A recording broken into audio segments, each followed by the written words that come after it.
The Late Night Alternative with Iain Lee on Talk Radio. We have ways of making you talk.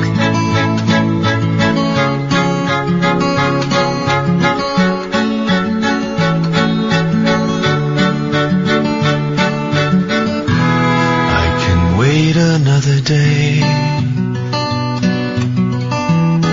until I call you. You've only got my heart on a string and everything aflutter.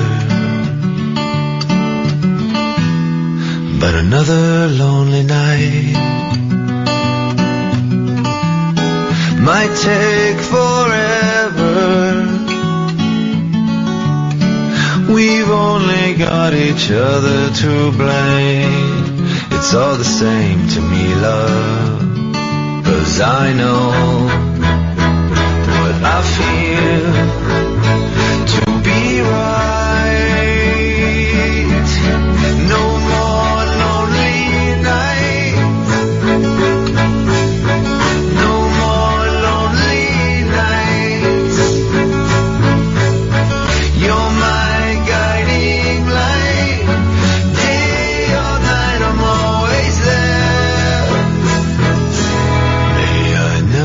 miss the thrill of being near you.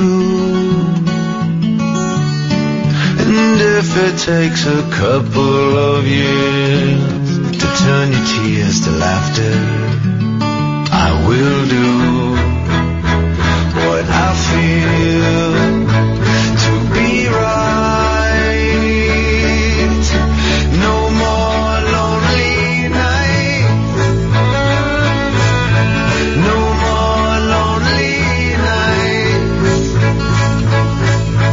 You're my guiding light. Day or night, I'm always there. And I won't go away until you tell me so. No, I'll never go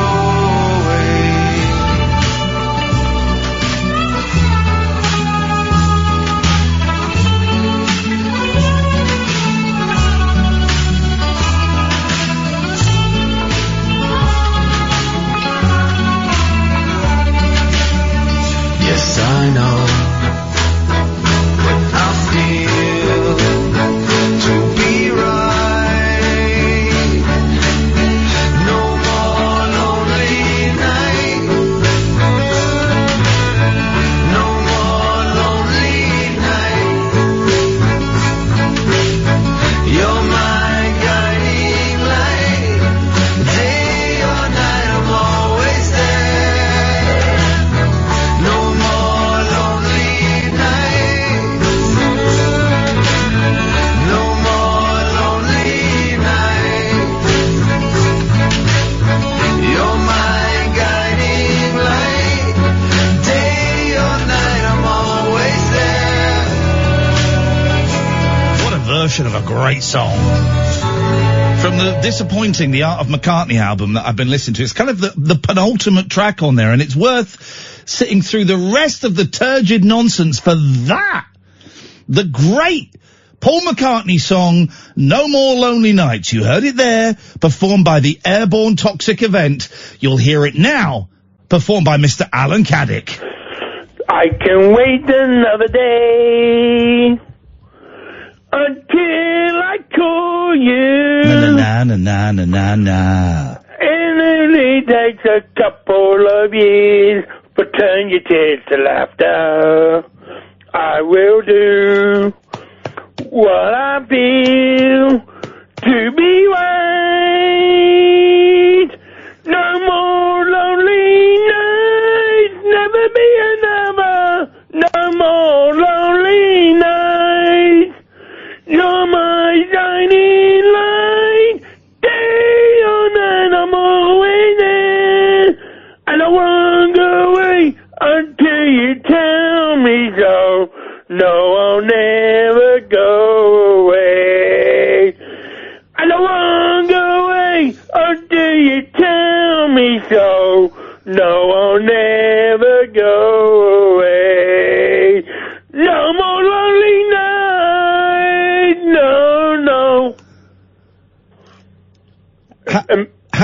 How did you know all the words?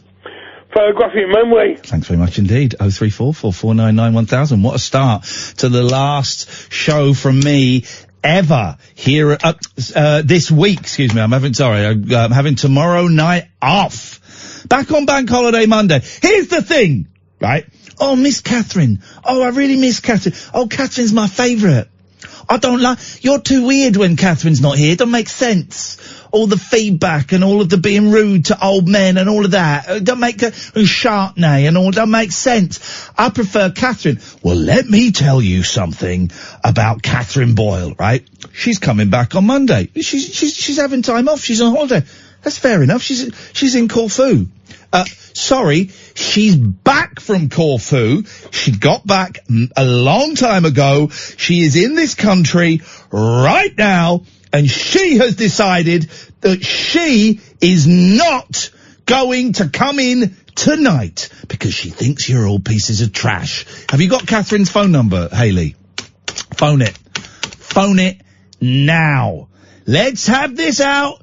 Oh yeah, you know, I love my job and I love all my fans, but I can't be effed to come in and do the show for the fans who've been phoning up all week, slagging you off, Ian. We all miss Kathleen and all that, you know, but I can't be bothered to come in and do the show. So that's what she thinks of you. This is the late night alternative, by the way. My name is Iain Lee. I'm doing the show on my own because the person that you all love the most can't be bothered to turn up. Is that her number you're dialing? Put it straight through. Just put it straight through. I want to answer. I put it straight through. Let's do this. Where's she gone? It's gone. It's cancelled. Get this. I'm getting angry now, Hayley. Please. I'm not angry with you. It's just being directed at you. I'm angry with Katherine, and I'm sorry it's being directed in your, direction. But, boy, oh boy, oh boy. Boy, oh boy. Hello? What do you want? Yes, hello. Oh! Here we go. I haven't spoken to each other for a week. What do you want? I'm still on melodies. No, you're not. No, you're not, though, Katherine. Why don't you tell your fans where you are right now? I'm watching the telly. You're in? My house? In your house in Luton. No, I don't live in Luton. Yes, you do. Oh, you said you live just outside. You live in Luton and you know it, right? You have been on holiday to Corfu, excuse me, and you came back a long, long time ago, and you haven't got the balls to come into this studio. When I came back from Rome, I came back to work straight away. Away. And yet you haven't got the decency to come in and address your fans, most of whom have been phoning me up. I think you've done a hashtag or something, because I've been getting abuse online and on the phone calls from someone called Chardonnay and Gwyn and Dave, all that, who I think are your ex-lovers. And this is a campaign of hatred, and yet you can't turn up. What have you got to say to the listeners? I take it you're missing me then. No, God, no. No, God, not at all. I think this is some of the best. I think this is the best work I have ever done on the radio. I don't want you to come back, but crack on then, because I'm watching this new Sharon Hall thing and it's brilliant. What? No, you're not even listening to the show. Well, you know what you are? You're a piece of shit. Listen to the contempt she's got for you, dear listener. Contempt. She's not laughing at me. She's probably laughing, A, because she's probably on drugs, and B, she's laughing at you, dear listener. She has zero respect for any of you. I've got a little bit of sunburn. You disgust me. Are you back in on Monday? Yes. All right, we'll have words then. Outrageous behaviour. Outrageous contempt. Contempt of court she's got for you, and yet you still Kath's our favourite. Oh, we love Kath the most. She's our favourite. She's a piece of trash. I'm sorry I used bad language there. That was actually beneath me, and I shouldn't have done that. And I apologise to Amy, and I apologise to Hayley for losing my temper and using bad language in front of you. And I apologise to everyone watching on Periscope and all the callers. I apologise. Let's go to Gavin. Good evening, Gavin.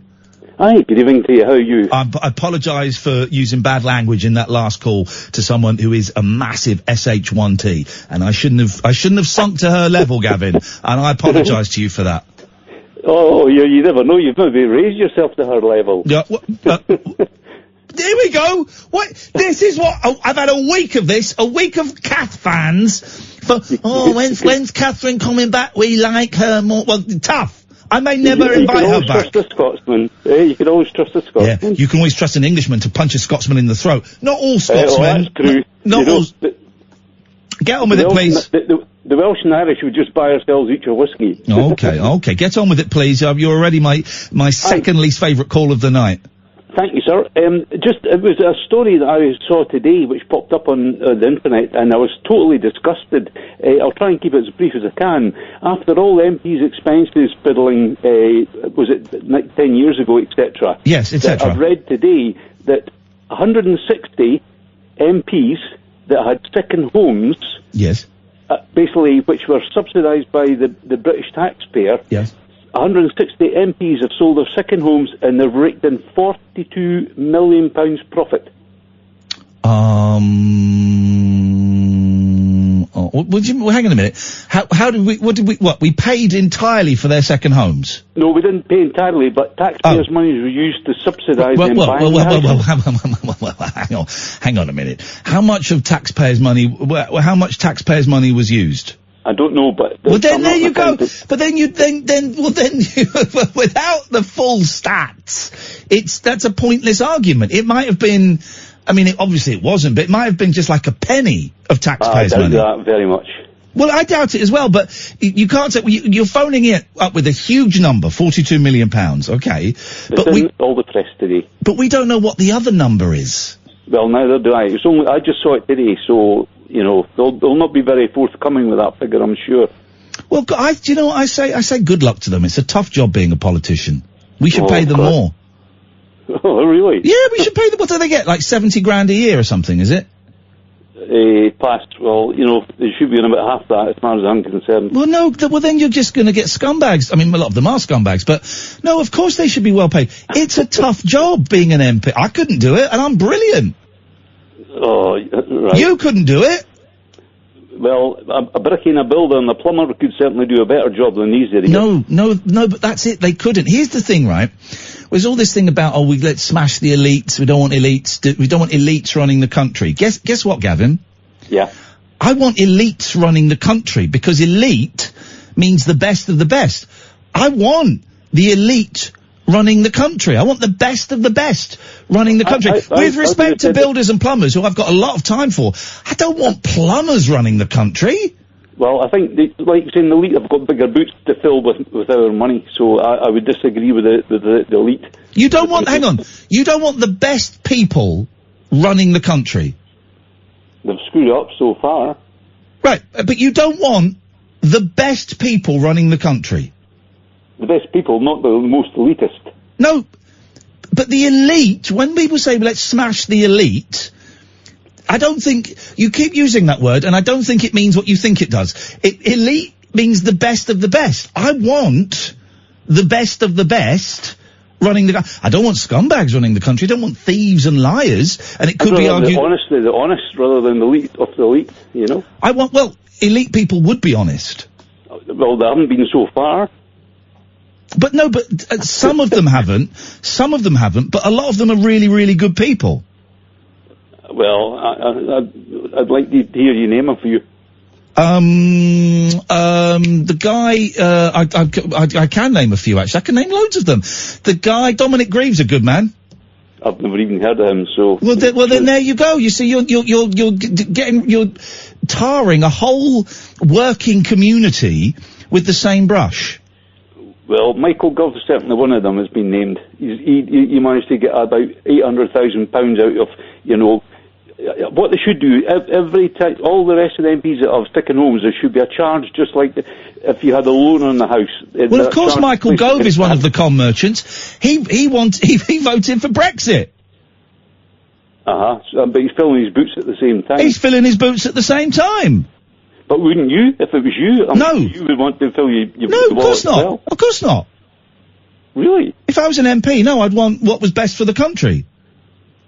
Well, you obviously... It would be hard. It would be hard to turn down the temptations of filling one's boots. Of course it would. But I think I'd be able to do it. Well, that's like a police officer going into a house breaking or a shop breaking and filling his pocket full of cigarettes and saying, oh, well, he's supposed to be trustworthy. No, it's not. No? I don't think it's the same. But then some police officers do that. Well, I'm ex, but, you know... Some of the best gear I ever used in my life... Stolen gear. We came from raids and stuff, and was I was told, was got from coppers. Oh, crikey. Yeah. Oh, yeah. Oh, well, I trust your views. Yeah, trust my views. My views are the best views, Katherine. It's nice to talk to you, mate. Thank you very much indeed. But I will not sink to Katherine Boyle's level. 0344 499 1000. I want the elites to run the country. I want the elites. I don't know why elite... Have I got, let me Google what elite means, because maybe I've got it wrong. Elite definition. Okay. A select group that is superior in terms of ability or qualities to the rest of a group or society. I want those people in charge.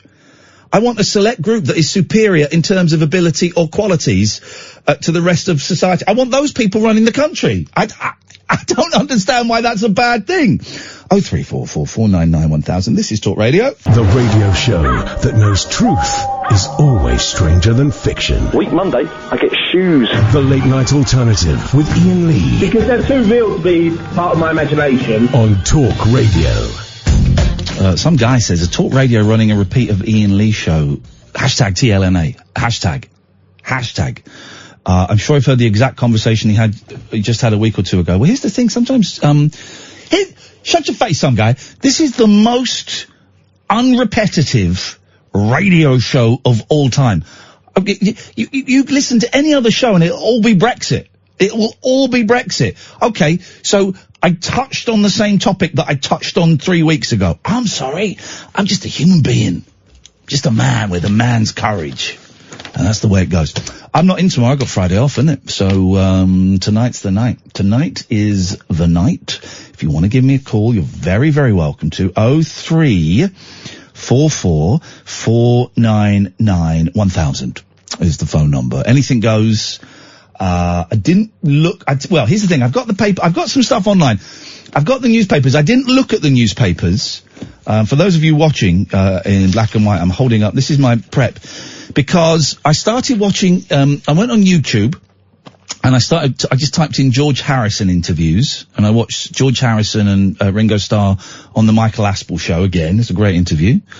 Very cokey interview. There's a lot of lip licking.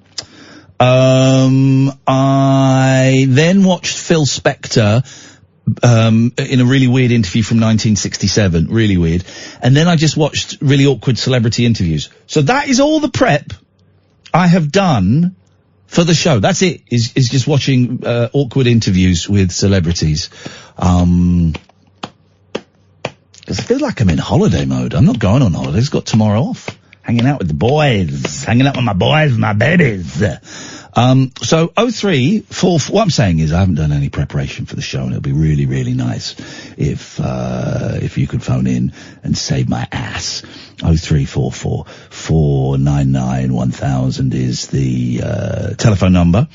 If you want to give me a call, it costs you pennies. It's free for most packages, costs you pennies. You speak to Hayley, she will take your name and number, and she will give you a call back. That's just the way it goes. 0344 499 1000. Here's Dredge.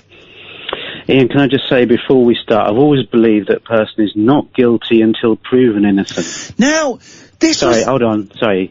not innocent until proven guilty. This was weird Michael Jackson. There was a Michael Jackson announcement today, right, from his former, press. Yeah, former publicist, yeah. Former publicist came out and did a statement about Michael Jackson, and that was the introduction to the statement. The person is guilty until proven innocent. I mean, you know what I mean, I think was what she said. But then does anyone know what the actual statement was? No. Nobody knows what the actual statement was. Right. I mean, he's not coming back to get more kids, is he? I think that may have been the statement. Coming back from the dead, folks. Ooh, he said folks there, he said folks. If anyone knows what the Michael Jackson statement was today, then 0344 499 1000, because, I kind of tried to follow it, but I get bored very, very quickly. And by very quickly, I mean after 30 seconds, I just went, jeez. I've noticed that. Let's go on to the next caller. I'm joking. It's jokes, banter. I've seen that George Harrison interview with Ringo Starr. It starts with George saying, no, it starts with Ringo saying that George sued him about a record. Right. So that was quite an awkward start. But the whole thing is awkward. They're both on cocaine, obviously.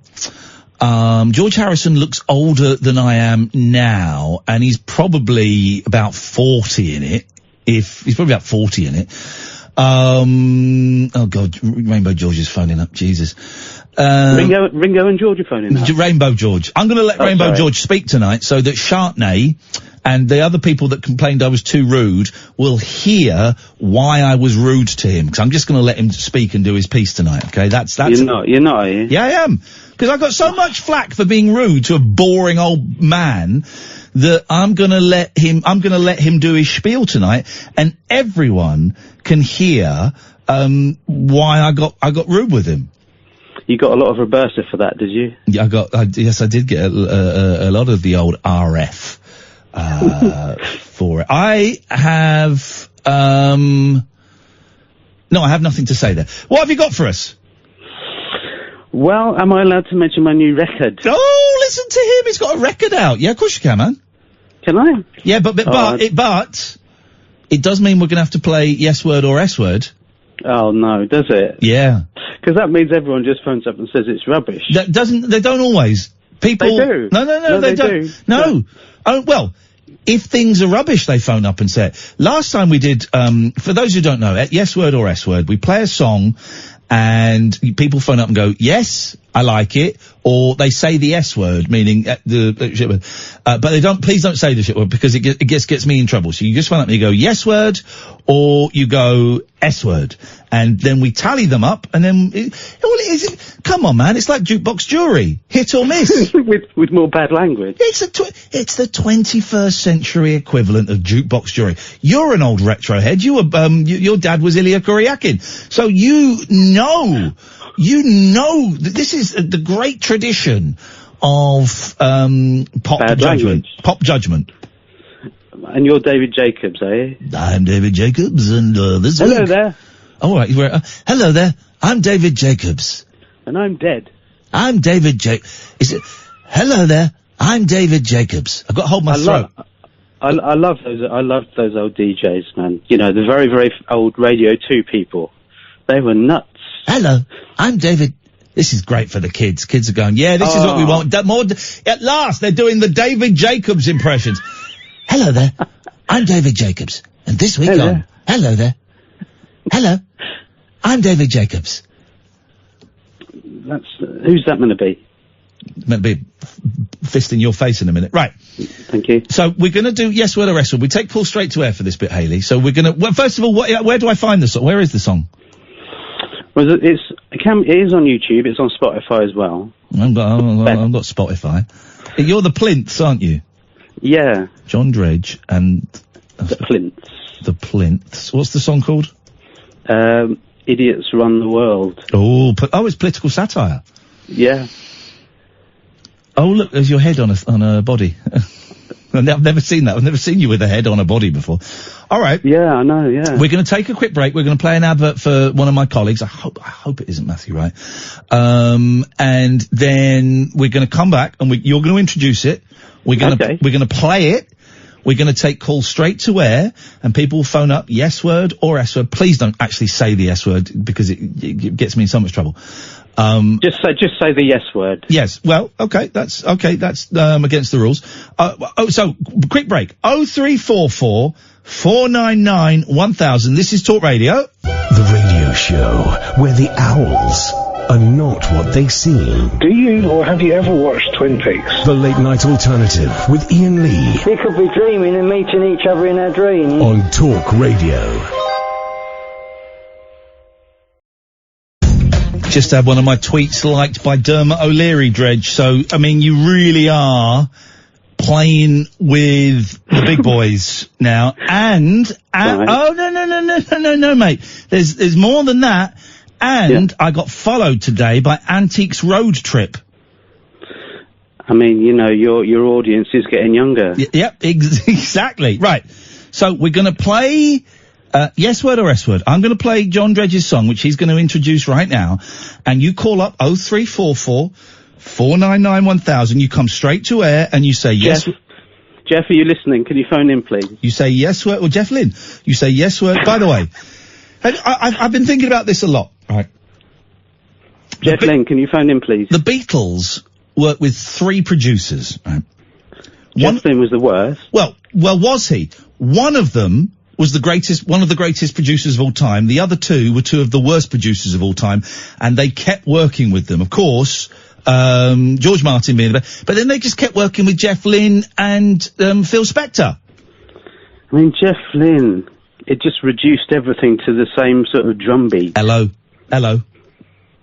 Good to be back. Yeah. Right, introduce the song. Okay, so this is called Idiots Run the World. There's about 10 seconds, which only will make sense if you watch the video, so give it 10 seconds and then it comes in with the great big drum. Shut up! Hi, Jeff. I've got a few ideas for this new video for a Plinth song. Idiots Rule the World, it's called. No, it isn't. Idiots Run the World, I'm sorry, get that right. 0344 499 1000. It's basically, I don't know if you can do this, but maybe superimpose my face onto the sort of the body of slow start. Politicians. That's the idea. Let's go to line 1. Line 1, yes word or S word? So, you know... Okay, thank you. People like that. 0344 499 1000. Even Farage, I mean, you know, those sort of idiots. And that would be the idea. Jeez, this goes on for hours. Looking like an idiot. There we go. 034, we're in. 0344 499 1000. Yes word or S word? Oh, he sings like a lady. Yes, line 2, yes word or S word? That's Job East. Okay. Chaos and corruption and destruction. Hey. Line 3, yes word or S word? To be honest, that's actually quite shit. Okay, that's harsh. Please don't actually say the S word. I've asked you nicely.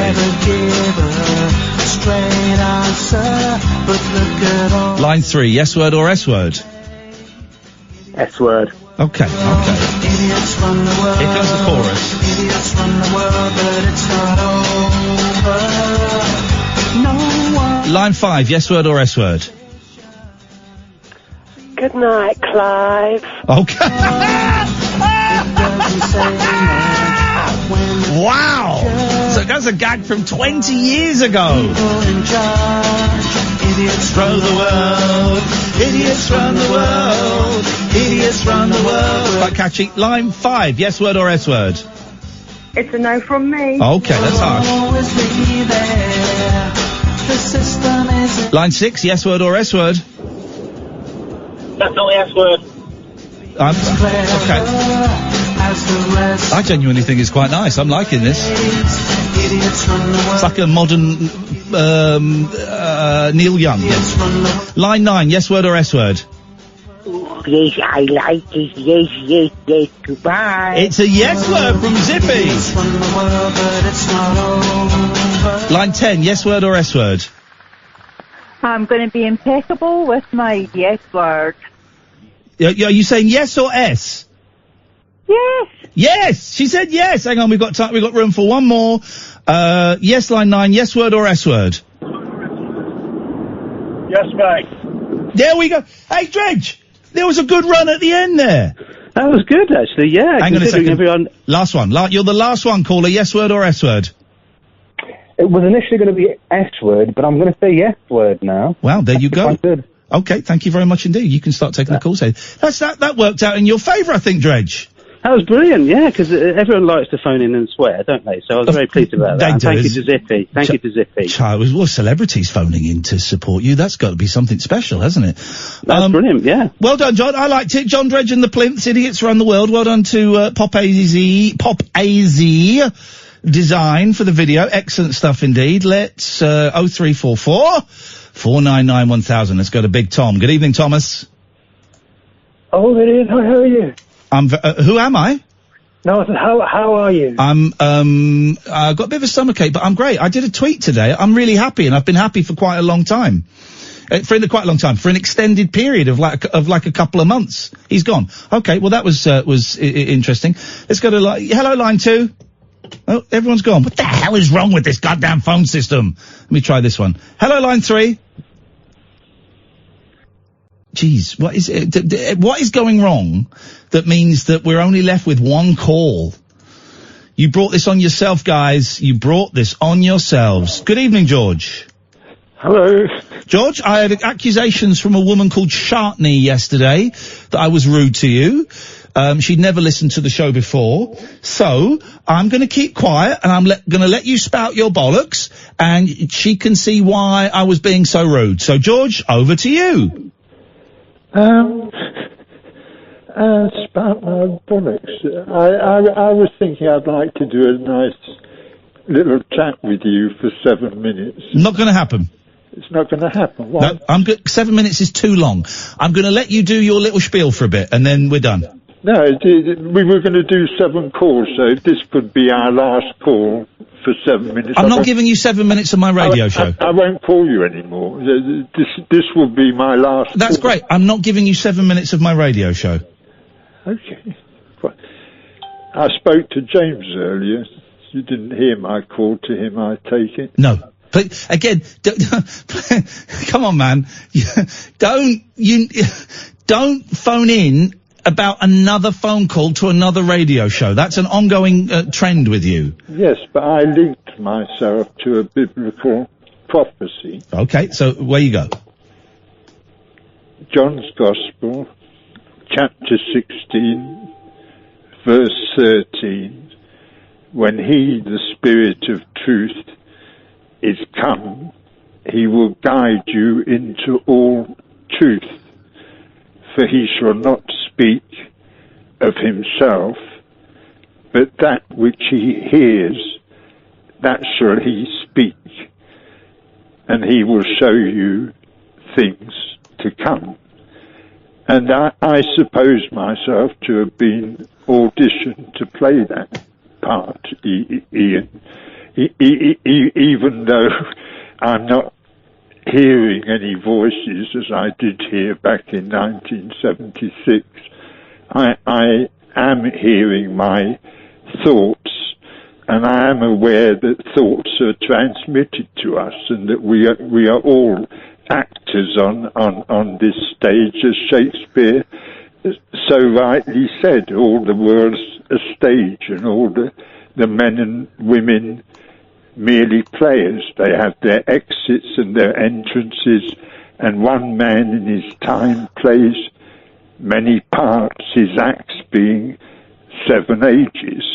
And that's exactly the story that the Bible is telling, that we are actors in a play that has 7 parts in it, and we are acting in the 6th part of that 7-act play. And it's deep, it's mystical. I am a mystic, and the experiences I had back in 76, I didn't imagine having them. I ended with several exorcisms, and it was not an experience I'd ever want anyone else to go through. But instead of it being like exorcisms and it being like demons and or stuff, Why could it not be drugs and mental health? That sounds way more likely. I wasn't taking any drugs. I didn't say had you taken drugs before? Only smoking a bit of potty. Yeah, some people can get mentally ill from smoking a bit of pot. I'm not mentally ill. George, why? You are the one that's George, don't throw it back as an insult. Why? No, I'm not. I'm not mentally ill. Why are you getting so angry when I raise the suggestion that maybe what you had wasn't possession, but was a mental illness? Why did it end? Well, because sometimes I don't think. George, why are you getting so angry? No, I'm just saying, why did it end? Why are you getting so? Calm down. Why are you getting so angry? Just because I've put forward something that makes significantly more sense than saying you were possessed. I wasn't possessed. I had voices in my head. They didn't take me over. It's just generally a sign of mental illness. No, it wasn't. It was part of. But how do you know that? Because I know what I was made to experience over the mind cannot discern between the real and the vividly imagined. You know that. It wasn't vividly imagined. Well, you don't know that. The mind. Why are you getting so angry, George? Calm down. I'm saying you're just trying to dismiss me as somebody that is mentally ill. Well, I would never dismiss anyone with a mental illness. I'm not, George. Here's the thing. I've just questioned what sounds like a right load of soggy old bollocks, right? Everything you've just said. I'm just questioning it, right? What? And you've got... Be quiet. I'm just questioning it, and you've got really, really angry and defensive. So I have to sit here and listen to it, but I'm not allowed to question it. Shakespeare's words... Could you answer the question? Sorry? What is the question? I'll do it again, right? I've had to sit here and listen to you spouting stuff. I've questioned it, and you've got angry and defensive. So I'm not allowed to question it. I just have to sit here and take it. You're questioning what I experienced. Yeah. I know I'm what not I allowed. experienced. So, George, you don't know what I experienced. No, that's why I'm questioning you, George, to find out more about it. And you've just got very, very angry and confrontational. I'm not confrontational. Then lower your voice. I called you ignorant yesterday. Well, then lower your... I'm not talking about yesterday. I'm talking about this phone call. Another quote from the... No, don't want quotes. I want you to answer the question. I don't want quotes, George. I want you to answer the question. What is the question? Jesus, I will ask you for the third time. Maybe you could do me the courtesy of listening to me as I've had to listen to you. Shall we try again? You are questioning what I experienced. I know what I experienced. Right, so the answer to the question is, I'm not allowed to question it. I have to sit here and just listen to it and accept it and take it at face value, right? No. Well then, can I question it or not? Yes, come on. Right. Well, I've questioned it. Well, you're saying, was I mentally ill? Am I mentally ill? I'm not mentally ill. Why are you getting so angry about it then? Sorry? Why are you getting so angry about it then? That you could be so... Here we go. No, your thoughts are directed to you, Ian. I'm not blaming you. It's whoever controls You're a really nasty thoughts. piece of work. Why is that? You're a really nasty piece of work. I thought you were a nice man, and actually you're not. You're a really nasty, aggressive piece of work. I think you're being very rude. I think you've consistently been rude to my friend Katherine when she's been here. Yeah, you have actually, and we've talked about it. Me and Katherine have talked about it. You're very dismissive of her. And I kind of let it ride and let it go. Let it slide is the phrase. And you're being very, very aggressive and very rude tonight. I'm not being aggressive. You I'm are. not being rude. You are being aggressive. You're the one that's... No, I'm not being aggressive tonight. Yesterday I was, but I'm not tonight. I've just asked you a question and you've gone off on a real... It's a really stupid question. There's your aggression. There's the aggression. No, it is a stupid There's question. the aggression. And you say you're not being aggressive, and yet you're saying a question that is actually really sensible is... I have a very mystical story to share, Ian. I think okay, I don't want to hear it. I think you're rude, and I think no, they don't. Well, go and phone another radio show that will let you do that. I know, you tell me about them every time you come on. No, I don't. Yeah, you do pretty much. No, I don't. George, I think you're rude. I think you're aggressive. You've been rude to my friend Katherine, and I should have stood up for her before, and you're being very, very rude tonight. I'm not allowed to ask you one question without being shouted down. It's such a stupid question. In your opinion? Yeah, well, I can only have my opinion, Ian. Yeah, exactly. But you no need to be so aggressive about it. I'm not being aggressive. You are being aggressive, George. You're shouting at me and saying that a question is stupid in an angry, shouty voice is aggression. I'm not aggressive. You've been aggressive tonight. I can admit when I was aggressive last night. I can admit it. I have no problem admitting it, and you can't. You have a real issue that maybe you have a real issue with people questioning you, particularly women. I've noticed, particularly women. You won't answer a question from a woman, but when I do it, you have a real issue with anyone doubting what it is you're saying. Who else have you asked? Has asked me a question that I haven't answered, Ian? Catherine. You ignore her. What question did she ask? You ignore her when you come on. No, I don't. Yeah, you do, and I think. Listen, again, I'm not having a go. I'm just saying that's what it is. And when people, what I've learned to do is when people say things about my behaviour that are uncomfortable, it's natural to lash out. Of course it is. But now, I might lash out. It's a natural instinct. But then I'll go home and think about it and think, well, is there something in what they're saying? And I'll look at my behaviour. You don't seem to have developed that yet. What I'm saying to you is we're all being directed to... And all I've done is ask if possibly it could be drug-related or mental health. Yeah, and but I'm saying... You've got really, really angry. No, I was sent to see a couple of psychiatrists and just before I got sent to prison in 1980. And you were sent to prison for drugs, yeah? I was set up to sell some LSD. You were selling a hallucinogenic, a very powerful psychedelic. That's fine. I'm just getting the facts out there. You went to prison because of drugs. Because I was set up by a couple of News of the World. You went to prison because of drugs. Okay, so what? Well, you've dismissed drugs when I asked about it. All but drugs should be legal. That's irrelevant to this. That's irrelevant to this conversation. You dismissed drugs when I asked about it. But actually, drugs do play an integral part in your story. Yes, yeah, but not drug taking. I mean, I'm a smoker. I smoke a bit of weed. But some people can get mentally ill from weed. It's a very dangerous myth to say that weed is completely harmless and non-addictive. It's a myth. For me it is. Possibly. For me Possibly. It tunes me into a place that I like to be tuned into. Possibly. But remember, you do go without food sometimes to buy weed. Sorry? You do go without food sometimes to buy weed. Yeah.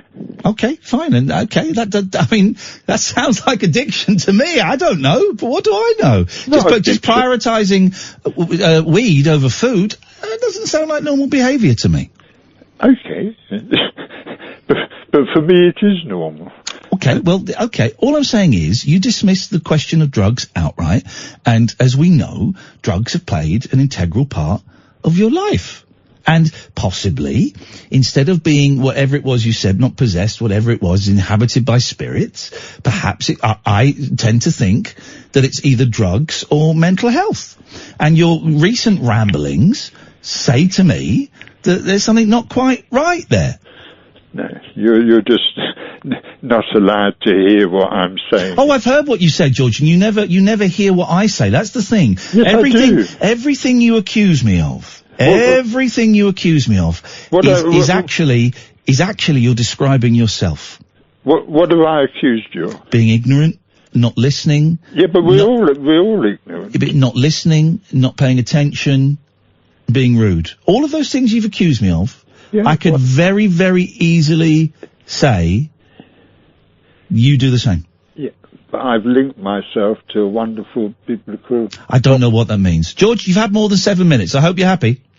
Happy? Thanks very much indeed. This is Talk Radio. Take a trip into the alternate reality of late night radio. I think I'm in something like the Matrix, and so are you. The Late Night Alternative. Hello. With Iain Lee. Is there anybody out there? On Talk Radio. Hello. 0344 499 1000 is the telephone number. Let's go to Thomas. Good evening, Thomas. Yeah, hi there, Ian. Hi, the line cut off when I was asking you how you were, and then the line cut off. So, I'm supremely excellent at the moment. What can we do for you tonight? 2 points. One linked to the other. There's a lot of hate about in the UK now. There's a lot of anger, and there's a lot of hatred. And I was on the bus today. I won't say which number. And something happened which has prompted me to call you. Right? And it's very linked to what's happening in this country. And I was shocked by it. Right? There's an Eastern European chap speaking on the telephone. And as the bus stopped, one of the passengers, he got out of the bus and he waited for the doors to close. And then he was shaking with hate, right? He was shaking with hate, and his middle finger goes up. And from the other side of the glass, he shouts out, "In this country, we bleeping speak English." And he's shaking with fury. And I thought to myself, these are the demons we have unleashed. This is the hate and the sound of fury that we've allowed to permeate our society. And I don't know what to feel about that, The guy who stuck his finger up was quite a big guy. Had a walking stick and some sort of disability. He was sort of hobbling a bit. But he waited for the glass door to, close until he put his finger up. But none of us said anything. And he was on the other side of the glass anyway. Who was he saying it to? He was saying it to the Eastern European guy who was just talking on the phone in his own language. Right. Well, just ignore him. He was a twat.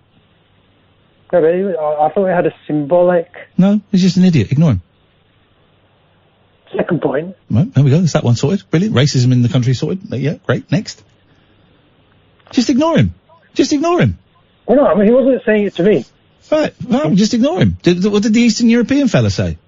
He seemed shocked. Okay, well then go and say to the Eastern European fella, "Are you alright? Sorry about that. We're not all like that. If you feel like it."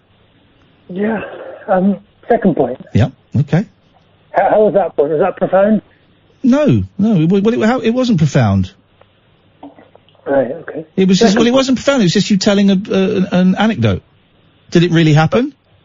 Of course it did. Okay, you say of course, but some people phone up this show and make things up. I always, again, you're someone I have a great deal of admiration for, but in my head, our calls always play out better than they do in real life. Well, are you the guy that phones up and swore about sex workers? No, I've never called up about sex workers. You've never called up about sex workers? Nope. You're not the guy that does the Michael Jackson impression? Nope. All right, fine. Well, I don't remember your calls then. But you have a lot of call-ups. Yeah? But I don't know, in my head, there's some other presenters with whom, the calls turn out better. I won't name them. Not on your station. I don't listen to anyone else on your station. The calls turn out how they turn out. Don't be so self-critical. Or the calls turn out how they turn out. I'm not sat here giving you a grade. It's not like GCSE day. Well, it is GCSE day, but it's not for you. A-levels, or that's what I haven't called you up about sex workers before, but A-levels is, that's what they use as a code for the, at the bottom. You are the guy that phones up and does the Michael Jackson beatboxing. I've never called you up about Michael Jackson beatboxing before, or sex worker. I've called you up quite a few times, but not about Michael Jackson being a sex worker, beatboxing, swearing. No, you have. I know who you are. You know who I am? I'm not Nasty Adam. No, but you used to call me at LBC, and you phone up and you beatbox. And you sing Michael Jackson songs. But we've had some good calls in the past. So I'm right. That's who you are. And you've talked about sex workers, but I think you called them like prosies or prostitutes or something. You used some unpleasant language, and you were quite demeaning about them. On the second point, I've never called up about sex. Well, I don't believe you now because you just lied about the whole Michael Jackson thing until I pushed you. How's this call going? Right, from this, okay, I'll be honest from this point on, right? So Michael Jackson, I might have sung... No, don't give me the might have. I know you did. You've been calling me for 15 years. What's your questions for me, Ian? Right, here's the question. How do you think this call's going? Because I can grade you if you want. I shall die, but that is all that I shall do for death. I hear him leading his horse out of the stall. I hear the clatter on the I think I deserve a higher platform than this, really. I just think it's a bit... Because I'm a very smart guy, Ian. You're not that smart. I saw through your tissues of lies. I had a just lovely, like that. I had a lovely Christopher Hitchens poem to read you. I hate poetry on the radio. It would never have never been allowed. Well, I want to be nasty to you now, but I know I don't want to have a detrimental effect on your being. Why would you want to be nasty to me? Why would you even consider that a thing to do? Listen, I caught you out lying. That's fair enough. You have phoned up to talk about sex workers approaching you on the street. That's incorrect. It has, mate. It has. I know who you are. You've called so many times, and now you're telling me you want to be nasty to me. I mean, you go ahead. We had to stop you calling in because you kept swearing. You play quite fast and loose with the swearing and. Yeah, but you threw the F-bomb out a couple of times. So, I think a few of your other callers in amongst the. No. That doesn't matter what other callers do. You threw out an F-bomb, and now you're getting angry. You don't like it when you get called out. This is going terribly. Please go ahead and be rude. I look forward to it. Okay, well, I just think that I deserve a bit of a higher platform then because I'm very intelligent. I have many degrees. I have qualifications coming out of my bottom hole. I am and this to me really, it's like urinating in one of those toilets where homosexuals, there you go, you see, now you're being homophobic. You do this, you were really rude about sex workers and very derogatory, and now you're making jokes about gay men cottaging. Your calls go badly because you're a really, really bad caller. You're one of the worst callers I've ever had the misfortune to speak to. You're a terrible caller. You were a terrible caller at LBC. You're an even worse caller here at Talk Radio. And that tells me something when I'm calling up on the graveyard shift of the guy. Here we go. Here it comes. I chose this. Here's the thing. Thomas isn't your real name. I chose this shift. This is the best. You can call me a junkie, call me a queer, say I've got a rubbish shift that no one, do all of that. I'm all of those things. But this to me is the best shift. I chose this shift. I was off for breakfast. I chose this shift. You phone up and you listen to it. Please go ahead and insult me because we're going to be late for the news. Let's get this out of the way. Here we go. Okay. Actually, we haven't got time. This is Talk Radio. The Late Night Alternative with Iain Lee on Talk Radio. We have ways of making you talk.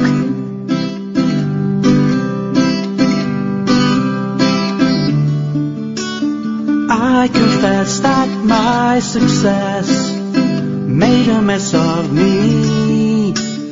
This success is my sickness. Call emergency. Will I drown?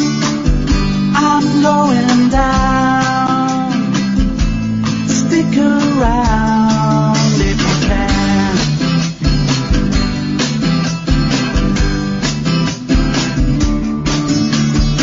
Eaten up and eaten up by time and tide. Sink or swim, it's me or him. Conscience be my guide. Will I drown? I'm going down. Stick around if you can.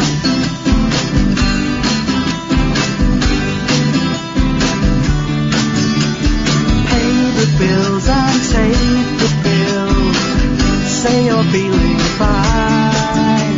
Stress and strain won't keep you sane, but there's always 999. Will I drown? I'm going down. Stick around if you can. And you can. And you can. Here we go. 0344 499 1000. John Dredge and the Plinths. Strange vibe tonight, huh? Strange old vibe with the callers tonight. I am at my Jake and Greg. I'll come to you in a second. I promise. You've been waiting for ages. I am at my most relaxed that I've been for ages. I did a nice tweet we put out a tweet, and on Facebook from yesterday's show of me talking about Judge Judy and doing a little thing about Judge Judy, earning $150 million. Most people got so angry about, what are you doing talking about Judge Judy when the Amazon is burning? Is it supposed to talk about the Amazon all the time? And some people called me a C word and said they hoped I died and all of this stuff, right? And that's fine. And I did a tweet today just saying because I go on Twitter a lot and I talk about being depressed and anxiety and all of that stuff. And for the last 6 weeks, 2 months, I've actually felt good. I felt, I'm going to say it, happy, right? So I put on there, I'm feeling happy and I'm feeling good and, I'm in love and everything is kind of groovy at the moment. I'm looking forward to stuff. And most people are really, really nice. So I'm in this very chilled kind of, I'm chilled. I'm reading The Subtle Art of Not Giving an F. I've had a great day with my kids. I've got the kids this weekend. We've got some fun things. We're working on a top secret project that I'm never going to tell you lot about. It's private to us and it's wonderful. I'm going to go and see my mum tomorrow. I'm having a great time. And so I'm just sat here in the studio really scratching my head as to why as to why there's so much tension and anger. Trevor calling in there. He's been calling me for years and gets very, very entitled. Very entitled. George. Very, very entitled. Very angry. Very aggressive. I'm just chilled, man. But here's the thing, right? Here's the thing. If you want to call in and be angry, this is the only show on British radio where if you hate me or you hate the show, you're very welcome to call in and tell me that you hate me and you hate the show. I'll talk to you. I'll talk to you about it and see if I can learn anything about myself from it. Maybe there is something I'm doing wrong that maybe I could learn from it, or just maybe the show isn't for you and I will gently try and persuade you to listen to something else, but very strange vibe. Isn't it funny? 0344 499 1000. 0344 499 1000 is the phone number. Last show of the week from me. I'm not in tomorrow. Back on Monday with Katherine Boyle if she can be bothered to turn up. Let's go to Jake. Good evening, Jake. Good evening, Ian. You all right? I'm taking a step back and I'm raising my fists in a defensive mode, Jake. Do you come as friend or foe? Oh, as friend. I'll try and bring some positivity to the There we go, then. My hands are lowered, brother, and I go for the hug. And then he stabs me in the back! He got me! Go on, Jake. Nice to talk to you, man. What you got for us tonight?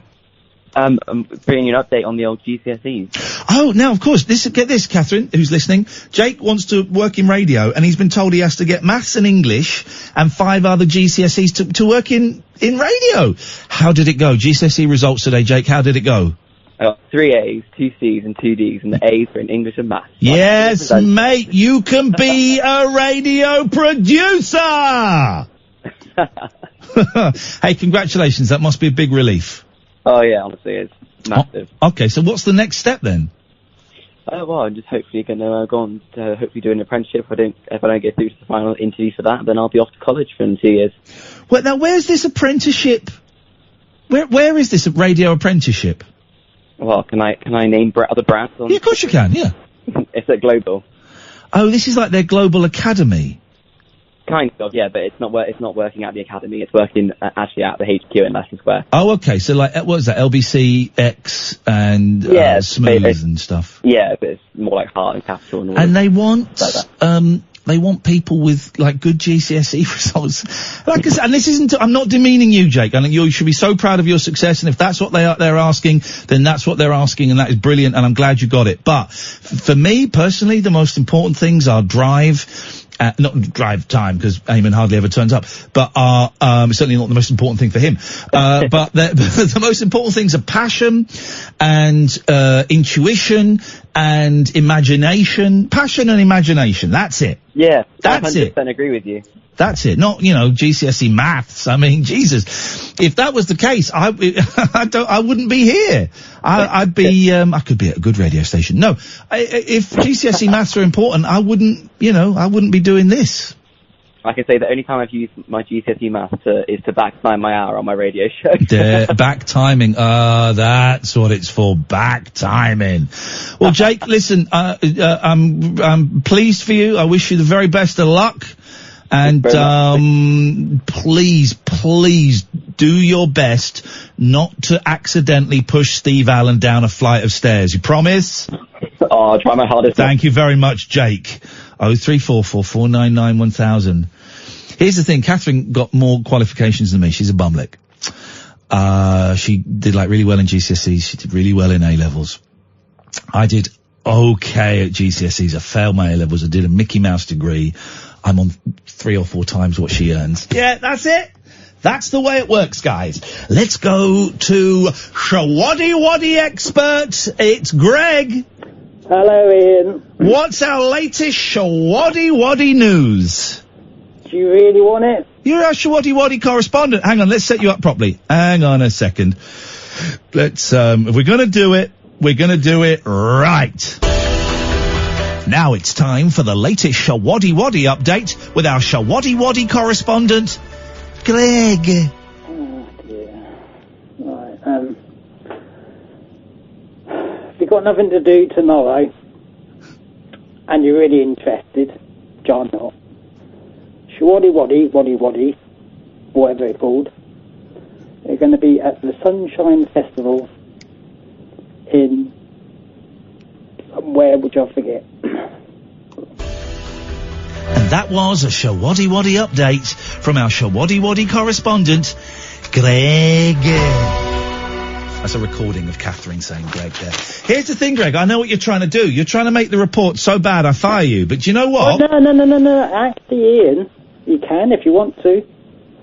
No. Because I've had phone calls today from America. Oh, American phone calls! From the big TV companies and the radio companies, CBS, NBC, MFI, CSB, all of them. Yes. 100 million. You getting the 100 million now, is it? Being a Waddy correspondent. Yeah. Hey, well, good. Listen, in that case, I'm never going to let you go. In that case, if you're going to the States, this can be great for this radio show. In that case, I'm going to keep you here. You are contracted to me.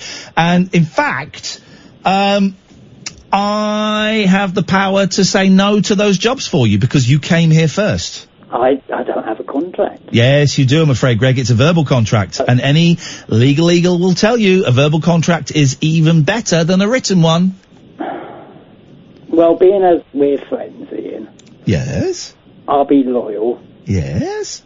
And if you pay me 101 million, I'll stay. Okay, I'm afraid that's not how it works, Greg. Okay, Don't force me to get legal on your ass and make you stay, because I will do what I have to do to make you stay. You're staying here, buddy. You're part of the hashtag TLNA, the late night alternative with Ian Lee and you are my correspondent. You're my Shawaddy Waddy correspondent. Shawaddy Waddy are loving it. I've had word from their management that they are thrilled, and you are stuck on, what do they call it? A golden handcuffs deal. Well, actually, I'm proud to be one of your nutters, as some lady called us yesterday. Hang on, can I just click? I don't know what this button is. Hang on. Hey, baby. Okay, sorry, that wasn't what I thought it was going to be. Well, you are, you're all nutters and we love you. We love you so much. Did I hear right that Catherine's been doing Kung Fu all week? Catherine's been Kung Fu in Corfu with Fu Manchu. She's been Corfuing. She's been what? Corfu in Kung Fu. Corfu. Look at her foo. Oh, I've made myself laugh. I tell you something. I saw Clive Owen on television yesterday. Yes. He didn't half look old. I can't picture him. He's, well, You don't know who Clive Owen is? I probably do. It's Clive Owen. Of Compo from, that's somebody else, isn't it? Compo? Well, he was something Owen. Yeah, that was, Sid Owen. What, Compo? Compo was Sid Owen. No, that was, Dickie.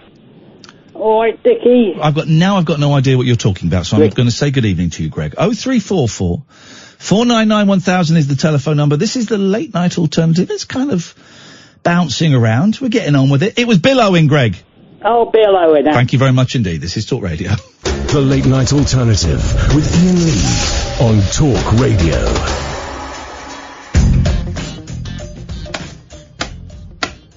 Guess we continue. Guess we continue.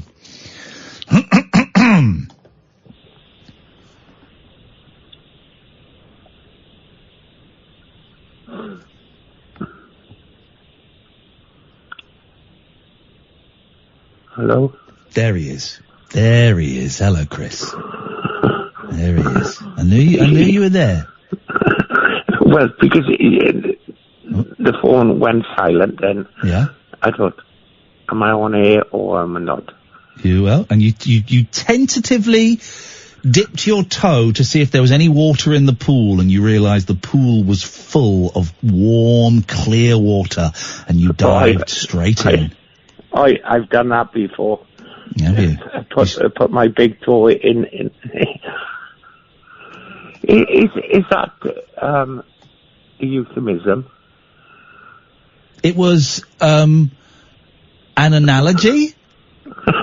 I think.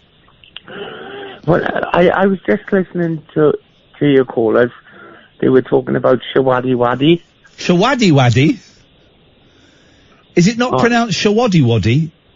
Shawadi Wadi. Sorry. Was it Shawadi Wadi? I know. I sounded Welsh then, didn't I? Shawadi Wadi. All right. Shawadi Wadi. Will we ever, genuine question. Go on. Will we ever be allowed to do Jimmy Savile impressions ever again? I know. I wasn't going to say that because you sounded like that. Yeah. Then I wasn't going to pick you up on it. Will we ever be allowed to do them again? Because they're good. It's a good impression to do. It's an easy impression to do. I don't think so. Okay. I don't think so. Okay. It was like you ruined so many things. It was doing the show. You're talking about Gary Glitter? Yep. Well, these people are a bit dodgy, aren't they? Well, they're more than a little bit dodgy. They're child rapists. I mean, I don't want to make light of what they've done, but I still listen to Gary Glitter records. Really? Yeah. Oh. I don't know what to say. There's nothing to say. I still listen to Gary Glitter records. We talked about it on the show quite a bit. Why? Well, because it came up in conversation. Oh, why do I listen to them? Because I quite like them. So, when your other guest was speak, see, I'm going to say it now in the wrong way. Shawadi Wadi. Shawadi Wadi. Oh, stop it. They used to have. They were like. What was the song? I've got no idea. What Shawadi Wadi? Yes. It was Under the Moon of Love. Of course. I want to tell you that I love you, and I want you to be my girl. Let's walk, let's talk, let's talk. Under the moon of love, the moon of love. They did all that kind of throwback to old rock and roll, didn't they? Nothing wrong with that. Nothing wrong with that. No. Yeah. And they used to have the old, like, straight trousers and... Yeah, like teddy bear outfits, the long jackets. Yeah. Yeah. There you are. There we go. Nothing wrong with that. Nothing wrong with that. Good, solid English band, Shawaddy Waddy. Oh, you're being racist now. Excuse me, how is saying a band are English racist? Well, it could have been one of the other guys or girls in the band, but I know they were all guys. Shawaddy Waddy were a good English band. Really?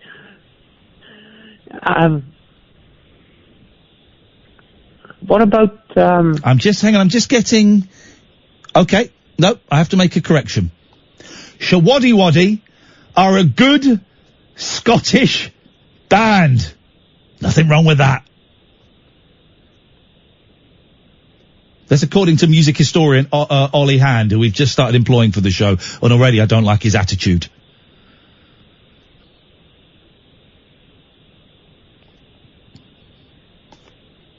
His attitude of correcting me when I'm factually incorrect. I don't like that attitude.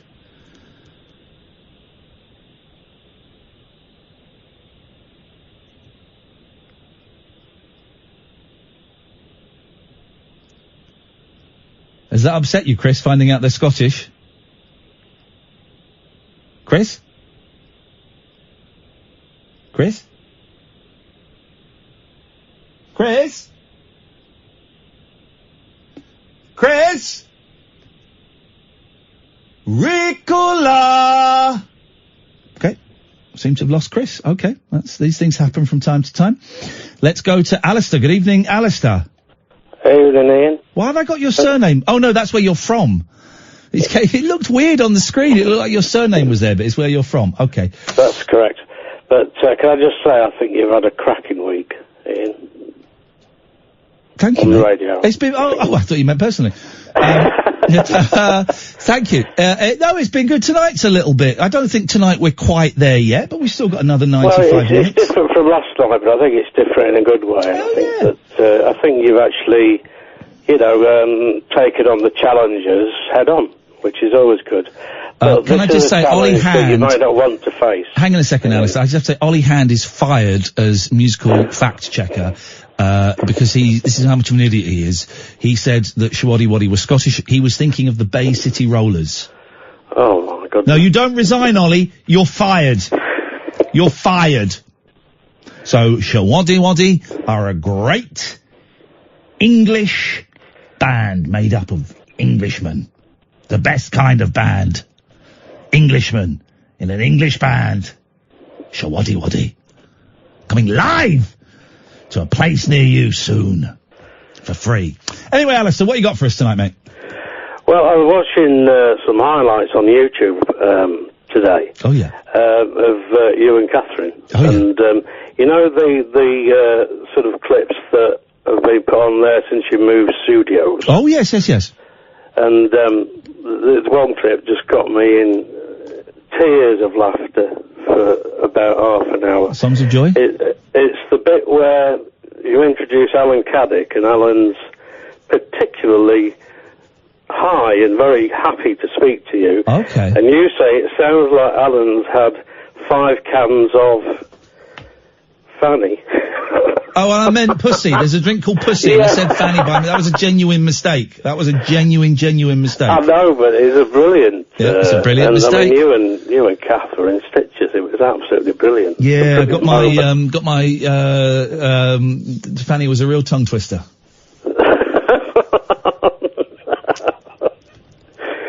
No, but anyway, just keep it coming. Anyway, but the sad news is, I don't know how you're going to face this one. Can you fire me from being the Netflix correspondent? No, you're the Netflix. Why is it people wanting to get fired from their correspondent jobs? Well, this is one of the greatest honours in broadcasting, is to be a correspondent on this show. You are, I believe, the Netflix, the films on Netflix that don't get watched by anyone else correspondent, and now you want to quit that position. What? Yeah. Because the watching is really bad. Yeah, you've got to watch crap. Obviously, yes. No, I'm sorry. No. No, I will not fire you from it. Can I buy myself out of the contract? Ooh. So, for a fiver. No. I've been told I'm not allowed to take bribes. Okay. All So right, what have well, you watched I'll on think about Netflix my this week? position and, What? Right, hang on a second. Let's do this properly. Hang on. All right. Now it's time for our films on Netflix that nobody's watched correspondent. Alistair. Was that your impression of Katherine? Just do the Barr? update, Yeah, buddy. That was brilliant. Anyway, look, I have been watching the show on Netflix, but it's not been crap. That's the problem. I've been watching Mindhunter too. That's what I'm saying. And that was a really disappointing update on Netflix things that no one watches from Alistair. Yeah. All right, man. Okay. But anyway, have a good holiday, bank holiday with the kids. Thank you, mate. We're back on Mondays. Just tomorrow. I've got Howard Hughes tomorrow. Right. And then we, so if people really want to hear 25 minutes of Rainbow George, I'd say listen to tomorrow's show. And then me and Kath are back on bank holiday Monday. Excellent. Thank you, mate. Take care. Bye-bye. See you, man. 0344 499 1000. The switchboard is empty for the first time this evening. Nay, the first time this week. Another 90 minutes to go. I just don't feel we've kind of got into gear. There's been some real darkness, from the callers, not from me, from the callers tonight. So, I don't know. Let's see where it goes. I'm enjoying it though. 0344 499 1000. This is the Late Night Alternative, weeknights from 10 with me, Iain Lee, sometimes Katherine Boyle on Talk Radio. Experience the unconventional, Evening, boys. the unpredictable, and the completely unorthodox. Exactly. With rule-free Iain Lee. The Late Night Alternative with Iain Lee I've got no internet for the last 4 days. on Talk Radio. 0344 499 1000 is the telephone number. I'm not really allowed to do this, but you can watch the show on Periscope tonight, right? Okay, so, I haven't really, the switchboard's empty, right? And I haven't, there's a bit of the Larson effect. I haven't really got anything planned for the show, because I was watching George Harrison and Ringo Starr interviews, and then I was watching uncomfortable interviews. I wonder if we could make that work. Right, we're streaming the show on Periscope. I'm not allowed to, but we're doing it. Right. And there's a function on this streaming app where people can call in. Did you know about this? People can call in on it now. Right. And I'm wondering if I plug that phone into that lead there, if anybody who's watching this, and we've got some regulars and we've got some randoms, if anybody would want to call up the show. It's always a risk. It's always a risk because the Americans on here, man, they throw the N-word around like nobody's business. So I'm plugging it in. Right. So we're all set to go. So if you're watching on this, I've lost a lot of weight, haven't I? But I look like old, you know when old people lose weight and they look ill? That's what I look like. I look like an old person. Oh no, now we've lost the video. Have we lost the video? Hang on a second. There we go. I might have moved it just out of the Wi-Fi span, so this may not actually, well, it's the joy of doing this is sometimes we try stuff, and sometimes it works. Sometimes it doesn't. The next 5 minutes might be rubbish. Or it might be quite good. Let's have a little look. Oh. No. Hello. Hi. Is that Paul? It's Paul. Hey man, how you doing? I'm doing very well. How are you doing? I'm very well. I'm being told that you're calling through Periscope. I am. But I'm being told that the connection has now completely disappeared. Excellent. What a world. Oh, I'm not on the Wi-Fi. I've been using my data. Oh dear. And I'm on a thing where I get limited data. Yeah. What a world we live in. How you doing, man? Paul? Jesus. I told you it might not work. Yeah. Okay, well, that didn't work. Sometimes it's nice to try these things, and sometimes they work, and sometimes, let's try this guy.